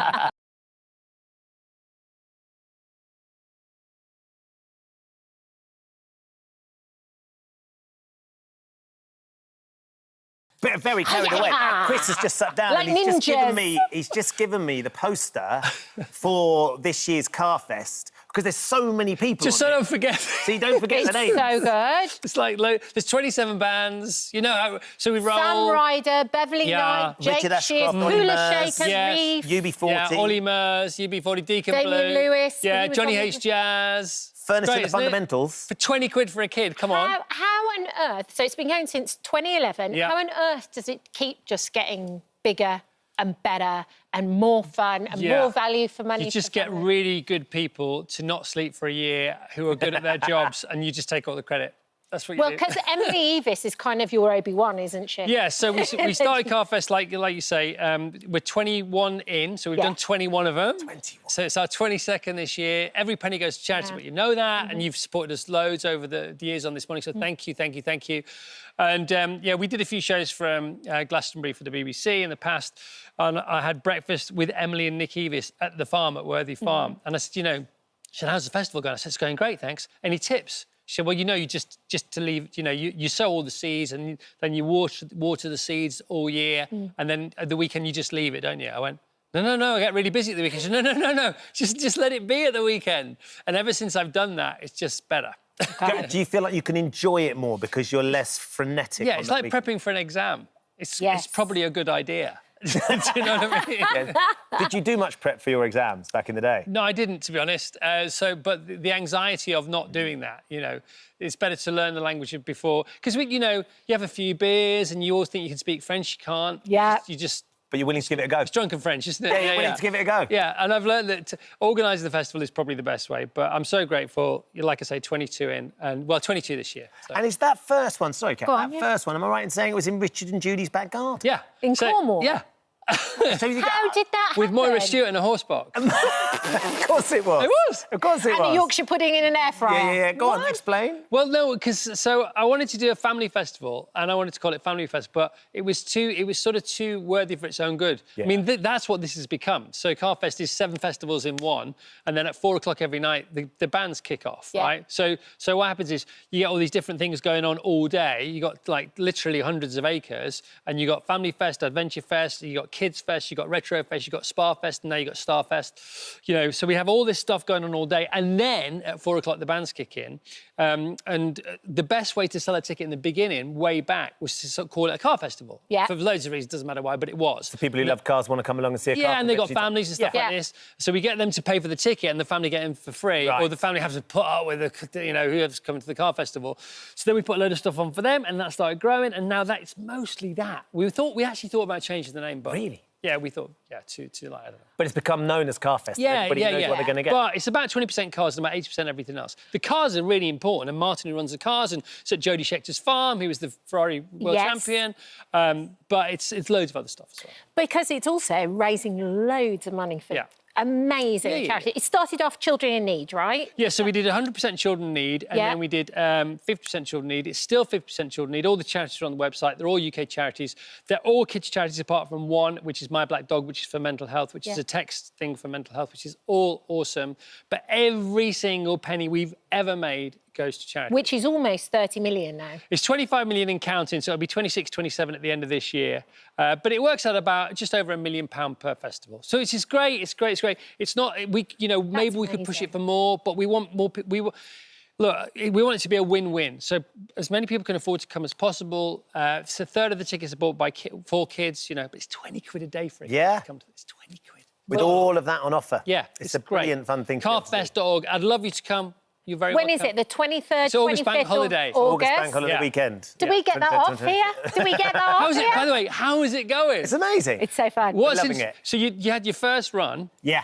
Like your first half term. Do you know that we'd never worked together before? Yeah. We'd never done that. We didn't give it a go or anything. No, did I knew we? Paddy very well. Oh, that doesn't make not any as well difference. as Kat. Well, Paddy knows Kat better. Yeah. Marginally. But good energy meets good energy. So you had the first run, and in school terms, this last fortnight was your half term. Yes. So you'll never get your first holiday from your first run back again. Yeah. And so coming back today feels different, I bet, doesn't it? Really well, fun. I texted him and I said, I've actually quite missed you. Of course. It was a weird thing, because you're just kind of finding your feet. Yeah, and then we stopped. And then we have a really But we nice had a time. really lovely lunch. You'll remember those lunches before we stopped for Easter holiday, which was a lot of fun. with the gang? Yeah, with the team here. And actually, the response that we've had from all the viewers, and we know how important this show is to so many people at home watching.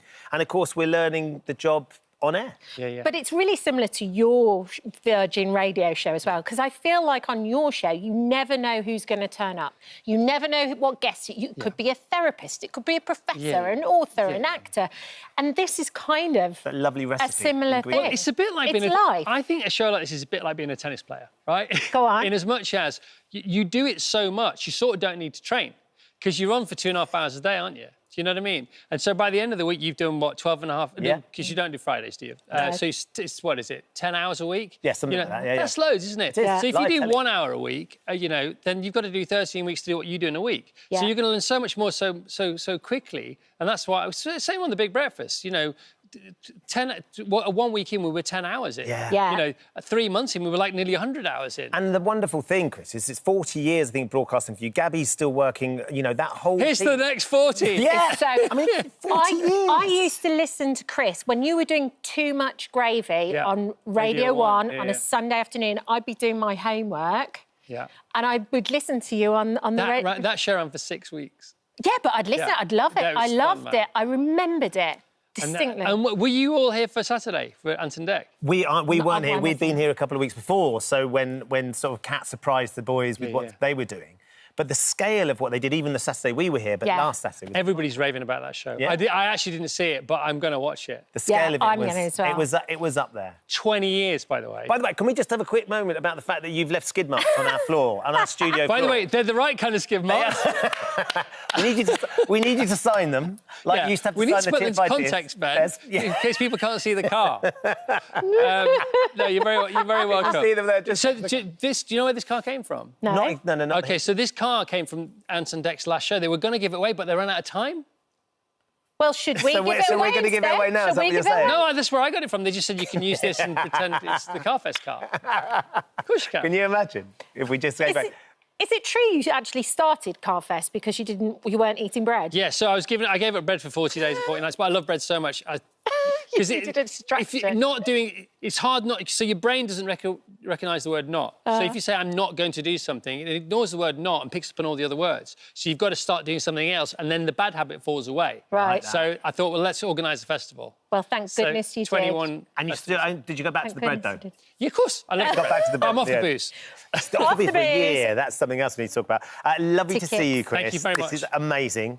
Carfest is the 23rd to the 25th of August, and tickets are available now. Yeah, carfest.org. Even if you can't stand the sight of me or the sound of my name, just have a look at the website. Please come. It's an amazing... Excellent.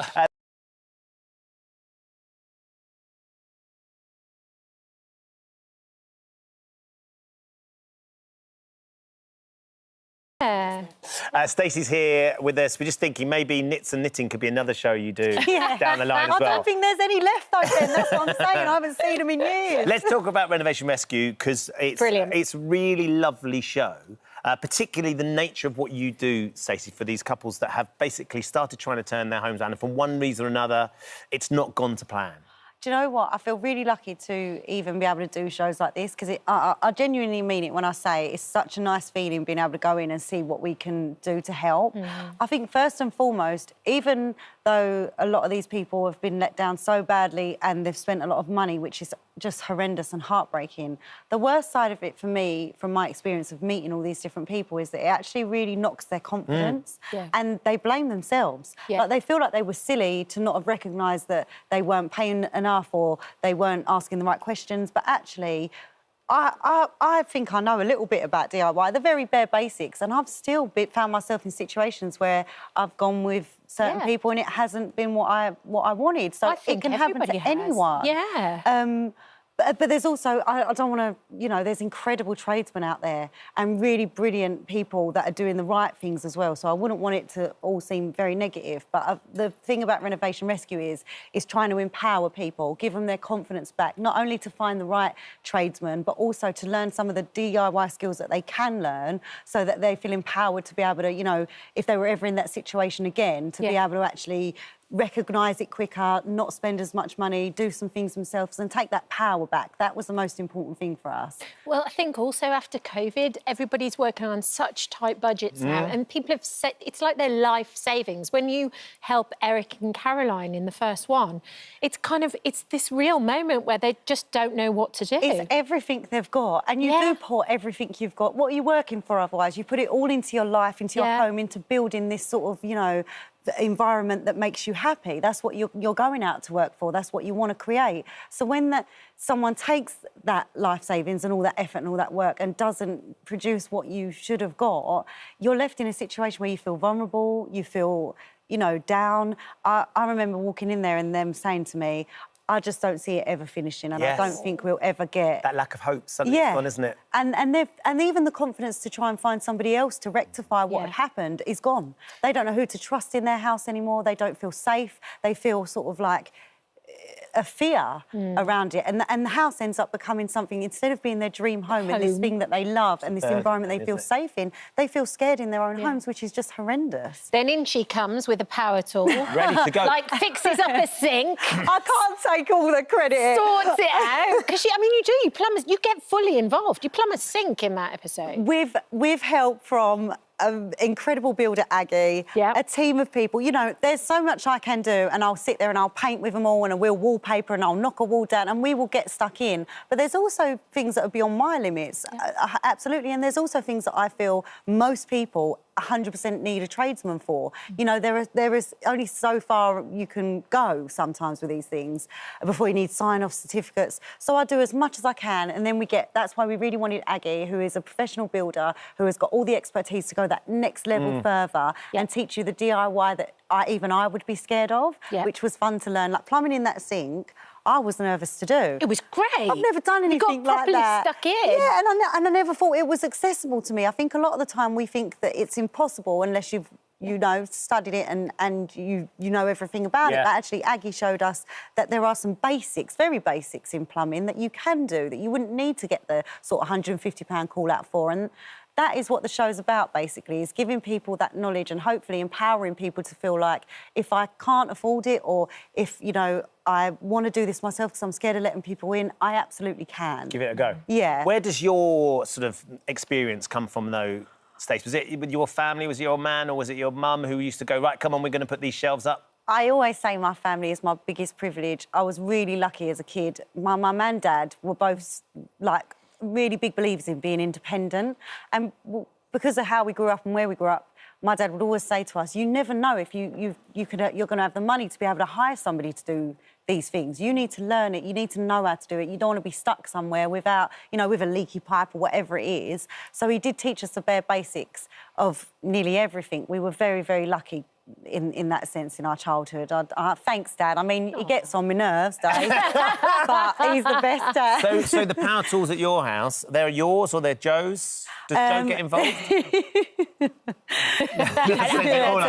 me put it this way, right? We was filming and I was doing some bits at the house as well because they wanted to show some of the things that I really wanted to do at home, DIY-wise. So we started knocking down building a wall in the gym. Yes. Well, it's a garage that I was turning into a gym. To separate from his fishing stuff? Yes. Exactly, because it stinks and it's disgusting. I was like, I need to put a wall up here and put his fishing stuff on that side. And they said, why don't we get Joe involved? That would be really nice to have you both doing it together. I said, at your peril. And he came in with a giant mallet and the health and safety woman was like, whoa, where's the goggles? Where's your steel toes? What's going on? And everyone had a right flat because he was just gung-ho. Yeah. I love it. He don't check anything. And is it true that Reese Witherspoon got you involved with doing this show? I think that is worded. Go on. It sounds like she called me up and said, Stace. Well, why not? That was what I was anticipating. In my dreams, that did happen. No, it's her production company, Hello Sunshine. So she's just this, obviously, Reese is an incredible woman and she champions women in TV. Yeah, she's smart. And so smart, so bright. And she wanted to have a UK show, do her first UK show. And so I was the person that she asked to do, which is a real compliment. But I don't even know if she even knows who I am. I'm trying to get on the FaceTime with her. I don't doubt that Reese Witherspoon will be all over that sort of stuff. Yeah. Well, she is. That's amazing. I felt really grateful and I felt really special, and I had a little moment where I kept imagining myself in like that Legally Blonde situation. I was like, wow, this is it. I'm going to Hollywood. I love it. I love it. Remember us. And the thing is, you can do your innovations and you can sing for them at the same time, Stacey. Are you still doing any singing? Only for my grandma at the care home when she, at her request. Yeah, she loves the sing-song.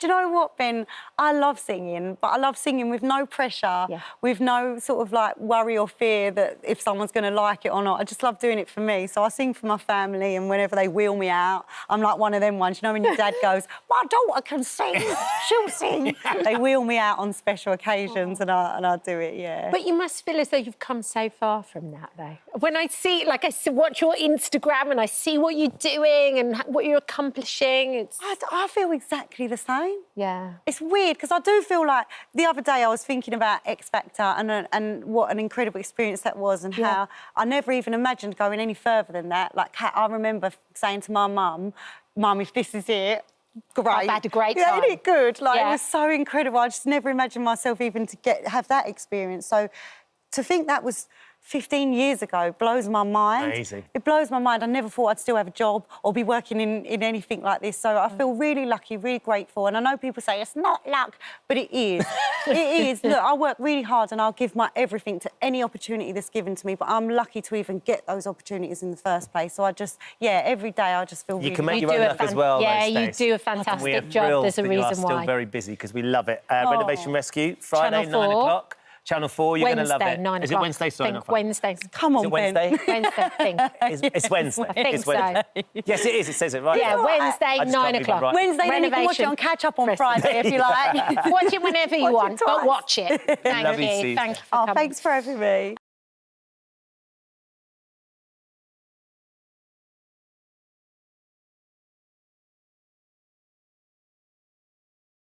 Now, from the West End stage to the airwaves, our next guest's career spanned nearly 4 decades. Yeah, as one of Britain's most popular entertainers, Michael Ball's latest endeavour sees him stepping into the spotlight as the new host of BBC's Radio 2's Sunday's Love Songs. And he's here now to tell us all about it. Hello, my lovely. Hello, Have you got Buddy? Wow. Buddy. Hello, man. Could this be a more perfect day? Jersey Royals and you get to cuddle a Labrador. Are you enjoying yourself? I'm having a very nice time, thank you for asking. Oh, well, listen, congratulations on the new Yeah, show, we're so Mike. proud of It's you. wonderful. Congratulations. How did it come about? Well, obviously, the sad news that we all received completely out of the blue about poor old Steve. And they got in touch with me and the powers that be, and they said, how do you fancy taking up the mantle? Yeah. And I thought long and hard about it, because it's big shoes to fill. Yeah. And I love my show that I do straight after Steve, and I've really sort of developed that and loved it. But it's a lovely show, your show. Thank you. And you're not filling the shoes, you're just putting your shoes next to his. Yeah. It is such a popular show that he does. I think it's got the biggest reach of any of the shows that are on there. And it's appointment to listen, radio, those love songs on a Sunday morning. And so I couldn't say no. It's just like, it is a kind of soundtrack to people's Sunday morning, isn't it? Yeah. And, you know, you're getting, having your breakfast, having a lazy Sunday. It's kind of his and your show. And the key, of course, is that interaction, like we were doing earlier, with the listener, which is what I love, hearing those stories and then playing the songs that they want to hear. So I'm not going to frighten the horses and change it completely. It's all going to be a lot of death metal and grime, obviously. R&B, 90s, yeah? I love that. But, so, yeah, I want to continue that in the spirit that I can never compare to Steve. He was the greatest. But to just do my best and honour him and give people something nice to listen to on a Sunday morning. Have you got any ideas on what is going to be your very first song? I'm in agony about it. I mean, it's massive, isn't it? It's the first song that you ever do. What do you love? I just love music, good music. And I've listened to a lot of openings, and the first line of Let There Be Love, Nat King Cole, let there be you, let there be me, let there be love, was an idea. But maybe it should be the listener's choice. So, you know, it's about listening to them and their stories. So if someone writes in with a great opener and a great idea, I'm open to all. What would yours be?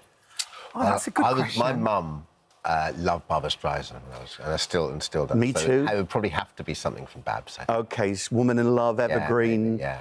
The Way We Were. Maybe The Way We Were. It's probably my favourite. Yeah. You're no stranger to radio. You've been doing it for such a long time now. Do you remember starting out?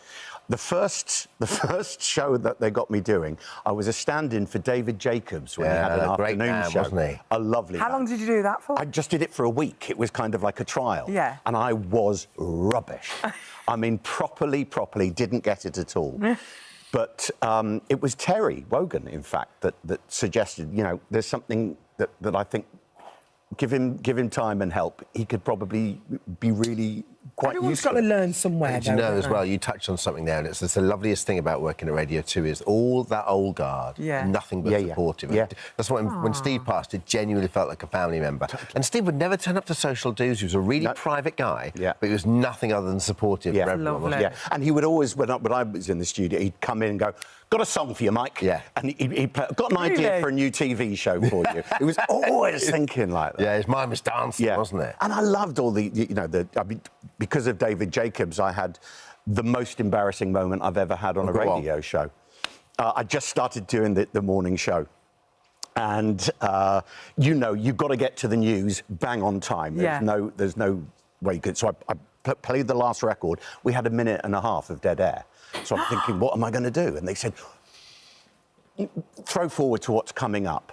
Talk about David, Jake. And I went, yeah, absolutely. So I said, well, coming up after me is the lovely Elaine Page, followed by Johnny Walker. But for me, the highlight of a Sunday is 11 o'clock in the evening.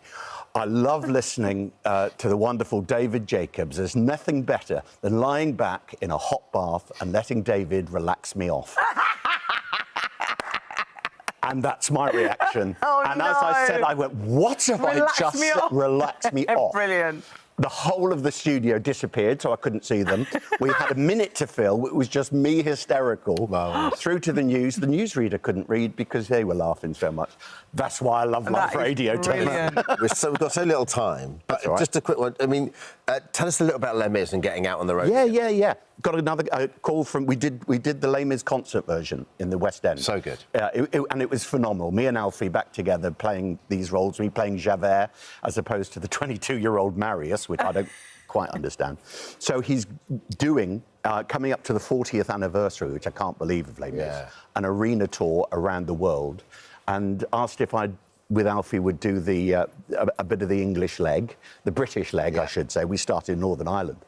And I'm there like a shot. Cool. I mean, it's part of my DNA. Have you done all 3 characters in your time? I've done, yes. I only did Valjean once. I did it at... Is that right? Yeah, at Windsor Castle for a special production for Her Majesty. And you're incredible. Well, listen, Michael is taking over Sunday Love Songs on BBC Radio 2 in June. Michael, and I'm taking Buddy home with him as well. Oh, God, you're...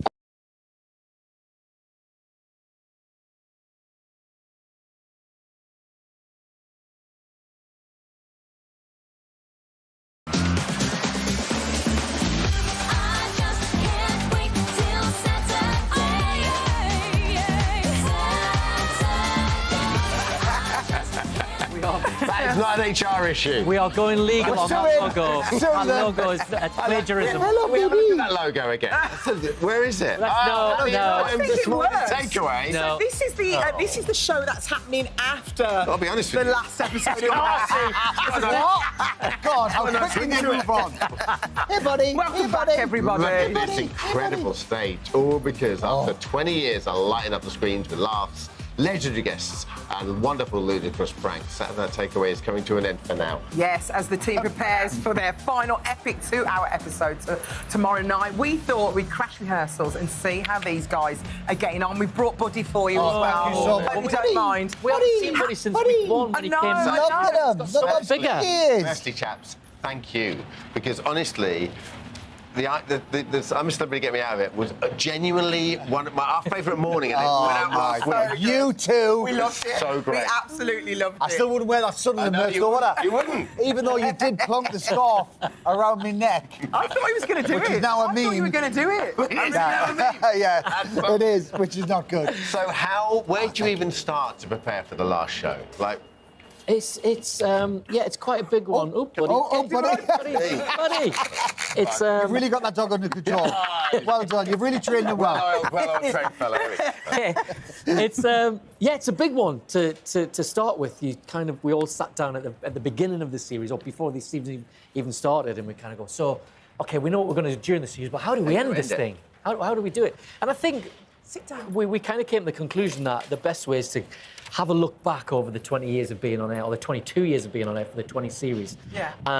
And just kind of celebrate it and celebrating the journey we've been on with our audience and the things that we've done and the fun that we've had. So it's kind of a look back, but also going out with a big party. Do you know what? 3 stages. I can't believe how much Well, first of all, how much dough you put into this? Is this your own dough? Well, it's a 2-hour extravaganza, so it's normally 90 minutes, but we've extended it to 2 hours. We've got this stage here, right at the front of the TV centre. We've got a stage back there, and we've obviously got the studio on side, so it's the biggest audience we've ever had. Like a music festival. Yeah, it is a bit. Stage, and then the other stage, you've got the Mulhern stage. The Mulhern stage is very small around the back, Exactly. obviously. I'd imagine it's like when you go and see a band and they do their greatest hits. There's always a few songs they're going to leave out, and you're going to go, why didn't they do that one? Has it been hard to kind of condense down the moments that you want to show and talk about in 2 hours? Yeah, and you want to make sure that you get enough new stuff in and fun stuff in, so you know it's not just a look back for 2 hours, and it's not. You know, we've got the final man versus deck. I don't know if you can see, but we've got the goals. We've got stuff there that we're going to be doing. What's the score at the moment? That's the biggest score I've ever seen. The score... What are you supposed to do in there? The score at the moment is 2-2 in the series. Yes. So it's tied. tied. It's all to play for. So it's all going down to the wire tomorrow night. And the Unveils deck is the ultimate champion, because we don't know when the show will be back, and we don't know if we'll ever do Unveils deck again. So whoever wins will bragging rights for life. For life, Dermot, yeah. And we've also got the Get Out of Me Ear restaurant revenge VT. So is this with Holly? Oh, well, first of all, thank you for last week, you two, troublemakers. But if I thought that was bad... After we were done with you guys in the office. You two, and Deck was done with Amanda and Simon, we then went out for dinner, and it was 10 times worse. Because you're out in public, and nobody in the restaurant knew, none of the other people having dinner knew, and none of the waiting staff None of the staff knew. Nobody knew other than... Nobody knew? No one! So they thought you were loons? Yes. Or more than loons. Rylan and Holly. Well, this is we had 2 people for every course. Yeah. So for the starters, we had Gino and Davina to start with. Then we had Oti and Ollie Mers for main course, and then dessert was Rylan, Holly, and Cheryl. Well, should we see your dessert? Let's see dessert. Oh, God. Okay. You see that waiter? Just go and say to them, where can I find the toilets? Where can I find the toilets? Because I need a poo-poo. Because I need a poo-poo. Just look at this end of the wall. That one? Yeah. Lots of straining noises. I need to go now. Oh, I need to go now. Yeah. Is it there? Oh, God, I need to go now. I really need a poo. I really need a poo. Shuffle. I really need a poo. Oh,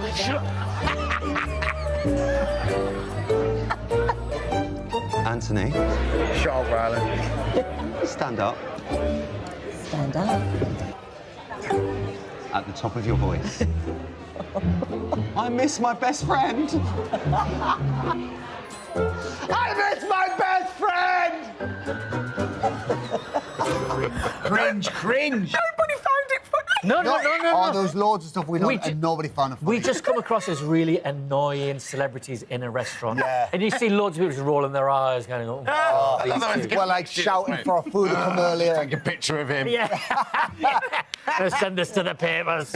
What you don't see is loads of people came over for like selfies and stuff in the middle of it. So it went on forever, and we had to be lovely. And then when they spoke to us in our ear, we then had to be like horrible and rude. And it's just, it did not sit well with us. It was the worst thing to do. But I mean, the whole show is going to be peppered with lots of celebrities. Are we coming? I think we're coming. Yeah, you're coming. I think we're singing. There's no show without you two. I hope you're singing. I'm made it up. I'm going to just mime like I do. Tell you who is singing though. You've got Girls Aloud, haven't you? We've got Girls Aloud. Girls Aloud. That's Girls huge. Aloud. Oh, yeah, they're being our star guest announcers and also getting involved in the show a bit. We've got S Clubber here, Kaiser Chiefs. Tony Hadley's coming for a super sing-along live. It's going to just be a big, big party. It's going to be a lot of fun. Do you think there's going to be any tears? And is there a party afterwards? There's a party afterwards. Yes, Alison, you're invited.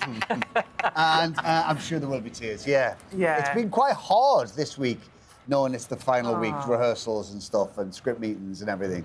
And we've kind of kept a lid on it until now. Until we're in here. Until we got here and we kind of saw the stage, we're like, it seems quite final. Have you had any second thoughts this week? You thought, why are we resting this? Yeah, loads. Such a special, loads. Show we do. When we first came to the decision to rest it, and we did it because 20 series feels like a good time to do it. And we told our management first. We sat down with them and said, "We want to rest it. We want to do it." Oh, that's great news. And we said, but we reserve the right between now and the end to change our minds several times. Yeah. And we have. But I think we know in our heart of hearts it's the right thing to do, both for the show and for us personally. So it's the right thing at the right time. But yeah, I mean, we have wavered quite a lot. Because we love it. We're going to go out on a high. Oh, you're going to go out on a bang. Yeah, exactly. It's up here, isn't it? It's not like it's a dry show. No. And you know what, we're ending it because it's dry. Yeah. It's actually brilliant. There's not many shows where you get a chance to kind of say goodbye because, you know, a lot of shows are just taken off air, you know, if they don't work. So we're very lucky that the public have loved it for so long and loved it as much as we love it. And, you know, we're trying to make the show all about them and celebrate it. Do you have a highlight, do you think? Like, I know you'd probably give me a different answer if I asked you in 5 minutes. Do you know the genuine highlight for me is I remember sitting in the audience seating when we first were rehearsing the show on the first day of Saturday Night Takeaway. On the first series. On the first series. Yeah. The set was going in 2002 and I turned to Deck. We were sat in the audience seating looking at the set. Watching all the guys This is rig in. exciting. Look, that's our set. That's got our name there. So imagine if this ran for like 5 years. Is that what you said? Yeah, because that's just seemed crazy. And here we are, 20 series, 22 years later. Amazing. So that's the just genuine highlight. To be here celebrating Series 20 is kind of beyond our wildest dreams, beyond anything we ever thought we would achieve with the show. I think, actually, you know, when you do those sort of big entertainment shows, the moment you sit in the audience bleachers and you look back at the set, and you rarely get a chance to do it, and there's a stillness to it, and everyone's going about the, you know, all the boys are rigging up and stuff. It's such a special moment, that, you know, it's sort of, it's just that moment. We rarely get a chance to stop and think about it. I don't understand that's so self-indulgent, but it is a really special moment. You just realise how lucky you are. Yeah. And we didn't know on that day, on day one, looking at the set going in, we had no idea what the future held for the show for us. So to be here 20 years later, 22 years later, 20 series later, it is really special. Can I just say, I want to say thank you on behalf of all the nation because we absolutely adore you. We love your friendship. We laugh with you, we cry with you, and we just want to say thank you so much. It's happening tomorrow, Anton Deck's Saturday Night Takeaway, Saturday, 7 p.m, ITV1, ITVS. Do not miss it. Don't get too sad, though, because Britain's Got Talent starts next Saturday. We're on that. We ain't watching that dry show. They're keeping the dry show. Well, that's next week's Ali and Durham. Oh, is it? Thanks, guys. Yeah, thank you so much. Thank you. Look forward to tomorrow. Coming up.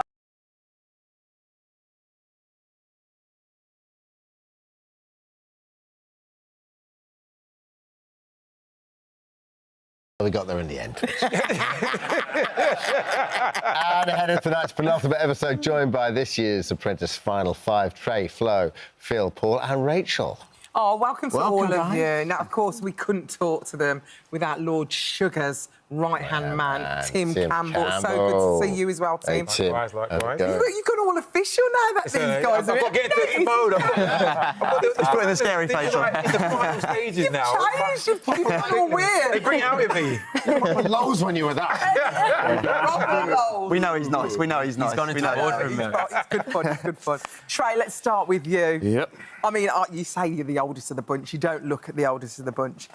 How did it feel, babes, when you got your tune in the boardroom? What was it like? Oh, that was hilarious because I wasn't expecting that. And then when I just heard the dun, dun, dun, it was a mixture of like, no, because there's too many vocals to go on an ad. So good. But I was like, yeah, a little bit of royalties. I was like, Birdie, you're on my team now. I didn't know what team he was on when he played that, actually. Wasn't it good? So good. Hang on a second. Has Lord Sugar heard that song? He only knew it, I think, isn't he? He said he hadn't heard it, didn't he? He'd never heard it before. Yeah, is that what he's joking. What's going I reckon on? he's thrown a few shapes at that. What were your thoughts? Did you think you were too old to apply? Like, when you were putting it, you were like, will they take me on? Like, do you have any hesitation? No, I didn't think that age was a thing. I think my hesitation probably was more, I'm from, like, obviously UK Garage, where, like, producers in the background. Yeah. So people would think that, yeah, we'd want to be on TV, but that was a hesitation, thinking, oh, I'm going to be on the box, it's a big show, blah, blah, blah. But after that, I was just like, no, I love this programme. I'm a massive fan of The Apprentice. He's so good, isn't he? Huge fan of Lord Sugar. Like, he's, like, literally one of my idols. Really? Yeah, literally What's one of my been idols. your favourite task to do? Oh, so many of them, but I would probably say Formula E. Oh, Formula I love E. cars. Yeah. It was creative. It had every ingredient in there. You know, I had to do the public speaking thing, which I absolutely You love. were all Like, give over me it, a weren't you, mic. Trey, you're too shy, I think. Give me You're a too mic. shy. Yeah, I had to overcome a few nerves. I want to hear from everyone. Flo, what's been your favourite task? Oh, I think, you know, for me, it was the cheesecake task because I was so far out of my comfort zone when Trey was trying to teach me how to rap. Yeah, couldn't be further from it. But, you know, if anybody was going to teach me how to do it, At least it was Trey. Absolutely. Trey, what do you call her? What's her nickname? She's like MC Flow, isn't it? or Cardi Flow. Cardi Flow. Hey, I'll take that. I'll take that. But never rapping again. Never? You wouldn't even, like, bring it back just for this show now? No. If you drop you a beat... no. Okay. No.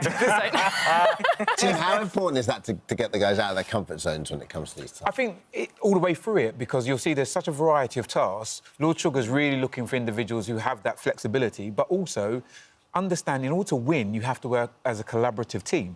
So it's no good having a massive ego where it takes over, and all of these candidates have shown that. That's why they're in the finals. I love that about The Apprentice, because you see the people with, like, the huge egos, and every year you're like, why are you being like that? Because you know you're going to be out so quickly, you know?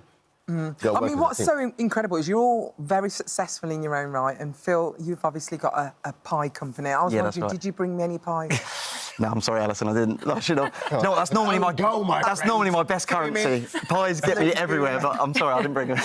But have you enjoyed your experience? What have you... Because you've had quite a few losses, haven't you?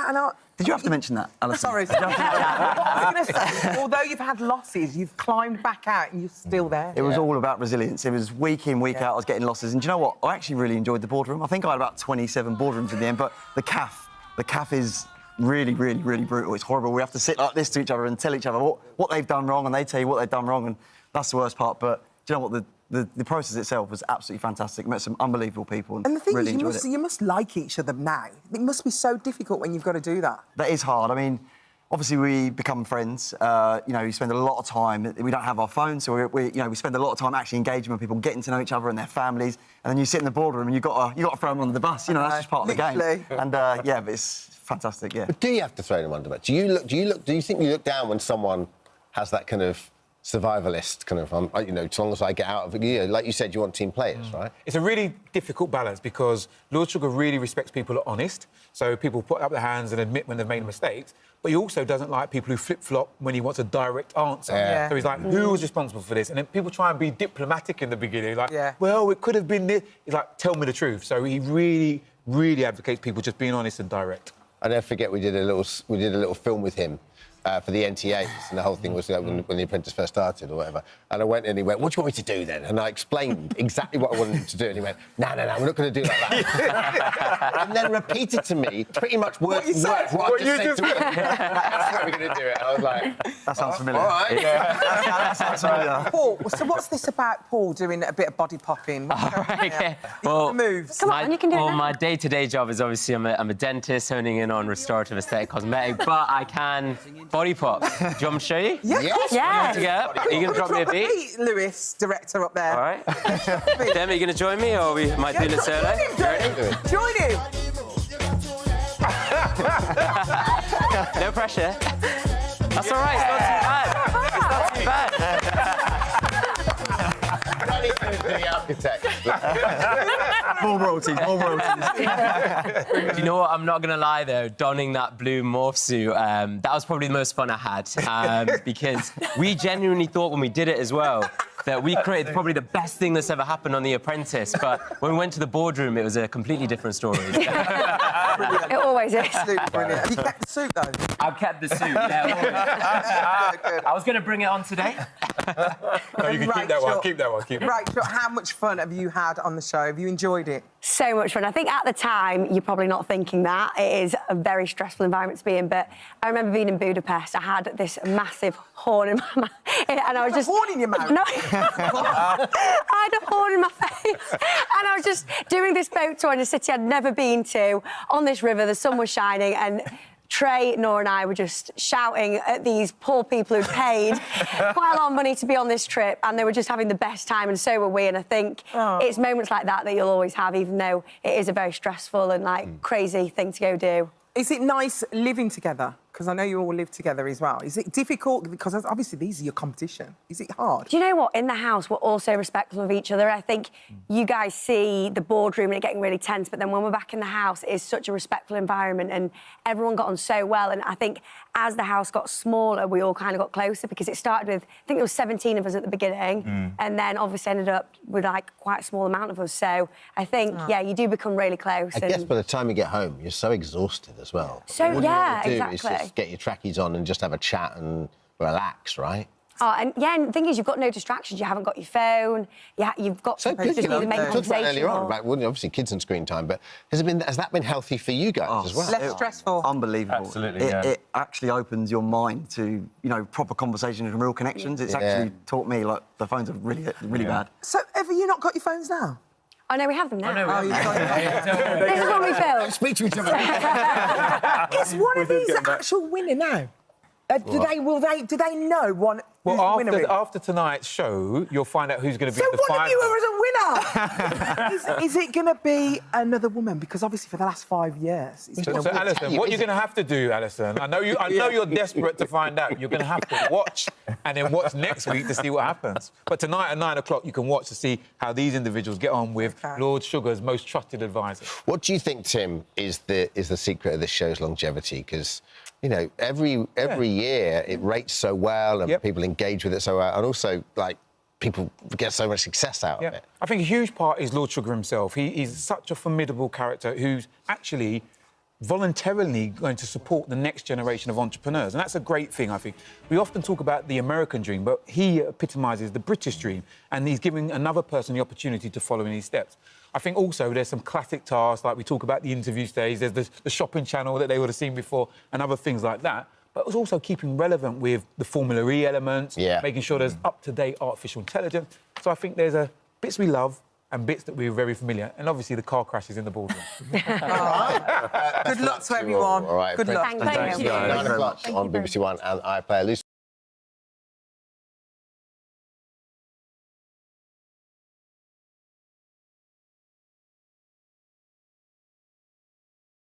So Back to Black is out in UK cinemas this Friday, and Marissa Abello, who plays Amy, joins us now. Hey! Hi, it's so good to see you. Firstly, congratulations. We've both seen it and we both love it. We loved it. I want to watch it again. I want to watch it again. It was that good. Thank you. And you were so good. But, I mean, what was it like auditioning for the role? Did you really want it?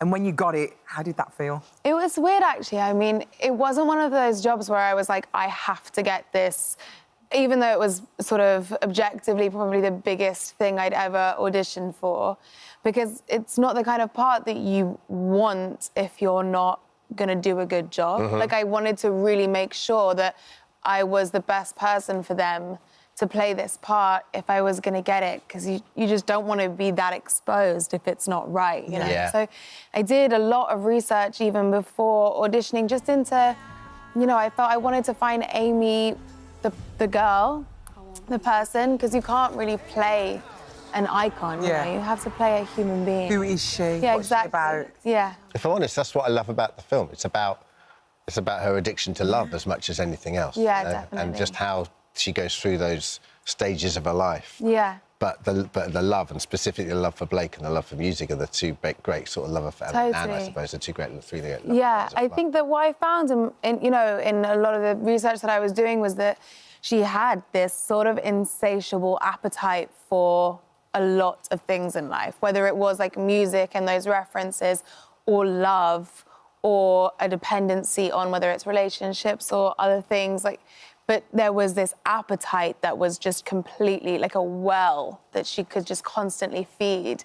But the incredible thing about Amy is that her capacity to turn those experiences and her relationship to, other people or her music into this art that we now all get to enjoy is, it's so singular to have a talent like that, with a voice like that, but also, she's a poet, a songwriter. All of those songs are her own. And I think it's one of the amazing things about our film is you watch her, write these songs and the experiences that formed the album, especially Back to Black. I heard that you actually moved to Camden at the time. How did you find that? It was great. I mean, to be honest, I had flatmates when I booked the job. Yeah. So I was like, we were irritating each other. I was like learning to play guitar and they were watching their whatever. And so I knew I had to have my own space. So then when I knew I had to move, Camden seemed like the obvious place to be. Makes sense. And also it was great, it meant I could go to the Good Mixer at 11 o'clock on a Tuesday afternoon and watch people play pool and see what that felt like and really get a sense of a place that's not, you go to Camden and you go to Camden Market or whatever, and it's very different to living there and really getting a sense of the community and the people that choose to spend all of their time in Camden. She really embodied that. And, Yeah. you know, I was there for 12 years, and she really embodied Camden. And you see, I mean, literally, I was there last night, and she, you know, there's a big mural of her out just under the bridge, and you know, she was everything. That was sort of kind of her life around there, wasn't it? It was important for you as well to play her and not mimic her, wasn't it? Yeah, definitely. I mean, I knew that it had to be recognisable as Amy and distinguishable as the person that we all know. She has such an iconic look and an iconic sound, but in a way, the most overwhelming thing to me as an actor was her magic, you know, her soul. And it was that thing that I really wanted. I want people to go to the cinema and feel her. Yeah. And I was trying to sort of find what it was in myself, I guess, that I could connect to about her that made that sort of soulfulness come alive. It's unbelievable what you managed to achieve, to be fair. You met her family as well, didn't you? How did that go, and what did they ask you to do? I mean, I think, you know, it was important to me to be respectful of all parts of Amy's life, and, you know, tragically, what I found when I, you know, met Amy's family were just people that were grieving, you know? And I wanted to be just sensitive and also show them that, like, my only intention in this job was to, you know, was to bring her legacy back to her music and to make people remember how talented an artist she was and just enjoy being in her orbit again for 2 hours. And I think that they were really excited by that. But yeah, like I said, it's sensitive for them, and it just required sort of being gentle and respectful. Did they visit set at all, or do you? They did, yeah. They came. There was one day that they came, and yeah, I remember Janice said to me, you know, I can't believe all these people are here for my naughty Amy. Oh. And you know, that's what it is, and I think that's what our film really represents, is that girl. You know, part of the reason that everyone fell in love with her in the first place was because, like, where did she come from? This girl from North London who had that voice and all those things to say, and yeah, I think that you could really feel that. But I think what most people loved about her was she wasn't perfect, and so she was a mirror up to all of us in many ways. But she had this incredible, because, you know, you can fall in love with music, but to fall in love with the artist, you have to fall in love with the person. And she had this incredible empathy about her. Yeah. That also reminds me of Shea McGowan as well, because she just always had time for everyone, you know. Yeah. And she, you know, in her rise. I remember when Frank came out the first album, and everyone was like, "She's really good," and then suddenly Back to Black, and we were lucky enough to give her one of her first sessions at Radio 2. And it was, I can count, it was her and Adele, the only two artists, but the whole building stood still. Really? And people were up. Literally, I looked up from the microphone, you can just see the whole place is crammed full of people, where normally it'd be an engineer and a producer, do you know what I mean? Yeah. So it's almost more than the music, I think, isn't it? And I think you captured that empathetic side to her so well. Thank you. Well, I think that's, for me, I mean, people often talk about the tragedy within her story, and of course, with hindsight, we know that there's lots of tragedy there. But for me, one of the more heartbreaking things is that part of the thing that made her who she was this strong sense of normality. She craved normality in her life and relationships that felt authentic and real, and you can really hear that in the music. And because people responded to that authenticity so well, and that recognisability so well, she became sort of overwhelmingly famous, and her ability to maintain authentic connections to Camden, to her family, to her friends, it becomes harder and harder the more exposed It was you never are. about money, was it, for her? No, I think for her it was always about the art of the music, was about the art of the thing. And you know, she said, and I think there's nothing wrong with ambition. I think, you know, she said she wanted people to remember her as one of the great jazz singers of all time, and I think that, you know, they will. But I think, like, famous in terms of being hounded was not what she was interested in. No, you absolutely embodied her fully, like the look, the voice. How did you research into her? Did you just watch loads of videos? What did you do? I watched I mean, I think I watched everything that there is to see about her, and I listened to also lots of radio interviews. That was really helpful for the voice. But also, you know, I worked with a singing teacher and a movement teacher, and I just, yeah, I mean, I booked the job about 4 months before we started filming, and it was really, you can kind of split it into two camps, I think. There's the physical training and the technical stuff to make it distinguishable as a real person, but then there's the work that you'd always do as an actor, which is like, what does Amy want from her life? Yeah. How does she connect? How does she love Blake? How does she love her family? How does she express herself? And it's kind of the duality of those two things that makes someone make sense, I think. Your voice is incredible, by the way, because it is thank your you. voice on the film It as well. is, yeah. Listen, Unbelievable. Back to Thank Black you. in cinemas tomorrow, Marissa. Thank you so much. Thank you for having me. Thank you.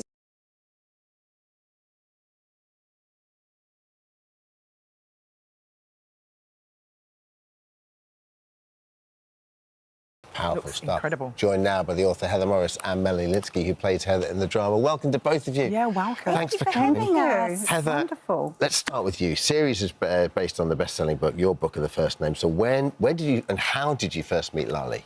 I met him because I had a cup of coffee with a friend who simply said, I have a friend whose mother has just died and his father wants to tell somebody his story.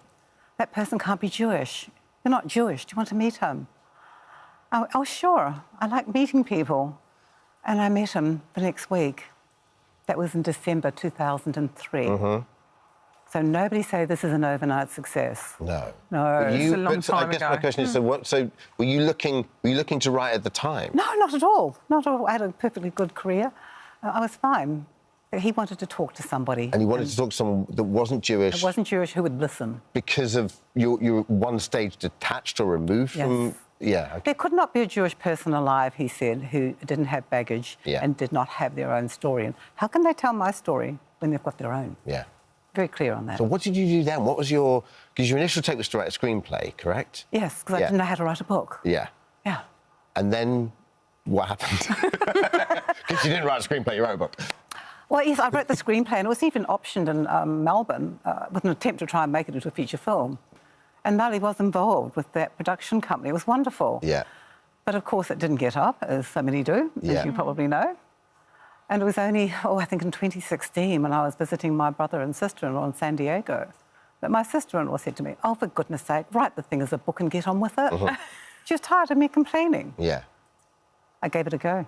I wrote a book. Yeah. Did you feel a sense of pressure knowing that you had to convey this story in the right way and you owed it to him to make it fantastic? Look, you got it in one. I owed it to him and nobody else. Yeah. And I had been very clear from day one that I had not written the story of the Holocaust, that I've just written a Holocaust story. Yeah. Lali's story, his memory. It will differ to every other Holocaust survivors.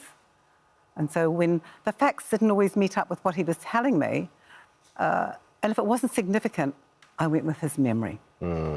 That's so interesting, that, like how a memory crystallises, and the thing, especially when you've been through the trauma that Lali would have been through. Melanie, let's bring you in. So this gets optioned, this gets made. Obviously, you don't feature in the book, so were you hesitant to start with, Heather, that you were going to be a character in the adaptation? Oh, no. No, that was never part of the deal. Right. It was to tell the book. But the wonderful producer and screenwriter who spent a lot of time with me, to get more information, and Jacqueline went back to Claire, the producer, and said, I think we've got a story within a story. And they arm up the back. And I could see the value of it, but not necessarily for my character, but for having somebody portray Lali as an old man who was the man I knew. And that hearing now his words, the way I had heard them. Yeah. And then we got this incredible woman here to come in and... You got to remember, this is 20 years ago. Okay, I was younger, so ignore the grey. For goodness sake. So, Melanie, tell us, did you actually read the book beforehand, or did you get enticed by the script? I had not read the book. I remember telling a friend, I got asked to do this thing, and she said, have you not read that book? And I was like, no, I haven't. She was like, oh, I thought everyone had read it. And so I read the book after I had read the screenplays. Yeah. But the pull was the screenplay. The screenplays were wonderful. The story is so compelling. It's an almost unbelievable story and beautifully written. We interview a lot of actors now. We know a lot of actors who don't deliberately want to go back to the source material and they want to concentrate on the script and kind of do what the director and the writer feels like that part is just. So where's your mind at? Do you like to go and find out everything about it or the opposite? This was kind of a different instance, I guess, because I'm not in the book, so there's a remove because of that. And then also just out of respect to Heather, I wanted to read her work, and I also was sort of reading it, imagining her writing it, imagining, like, how would it feel to write this paragraph? How would it feel to have heard this story and decide what to leave in and what to take out? So it wasn't like an immersive reading experience, but it was educational. Well, what an exciting role to take on as well. I know. And I got to have my own accent, which was nice. Did Yeah. What, 2 Kiwis? Yeah. It's like twins. It must be nice for you, Melly, because, like, for the most part, and you do a very good American accent, Thank you. For the most part, you rarely would use your own accent. No, never. So that was very exciting. Yeah. Do you feel pressure when you're playing somebody real? Yes. It's horrible. Sorry. Again, sorry. Stressful. I did find it stressful because it's also like you can't really do like an impression. No. You know, because my role also in the series is kind of an audience surrogate. Like, you know, there's these harrowing scenes in Auschwitz and then it cuts back to somebody listening and taking it in. And there's a certain amount of like neutrality you have to have. So well, up to recently, you thought you had Jewish heritage, didn't you? I a few did. years ago. Well, you would with your name, of course. It sounds cool. Well, my name is Irish, as it turns Really? out. Yeah. I should know that. So what, did you do I'm DNA only and Irish. you have no Jewish? Oh, sorry, pal. Can we just... I let's go was back to so Lali. heartbroken. I believed it my whole life. Let's go back to Lali and tell his story. So people that don't know the book, what did he have to do to survive?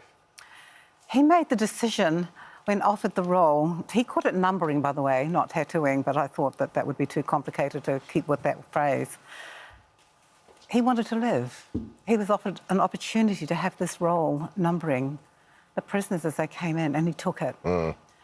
Did he have guilt about that? Absolutely he did. Every survivor of Auschwitz and any horror has survivor's guilt. It's a matter of degree. He made that decision, but for him, look what the outcome was.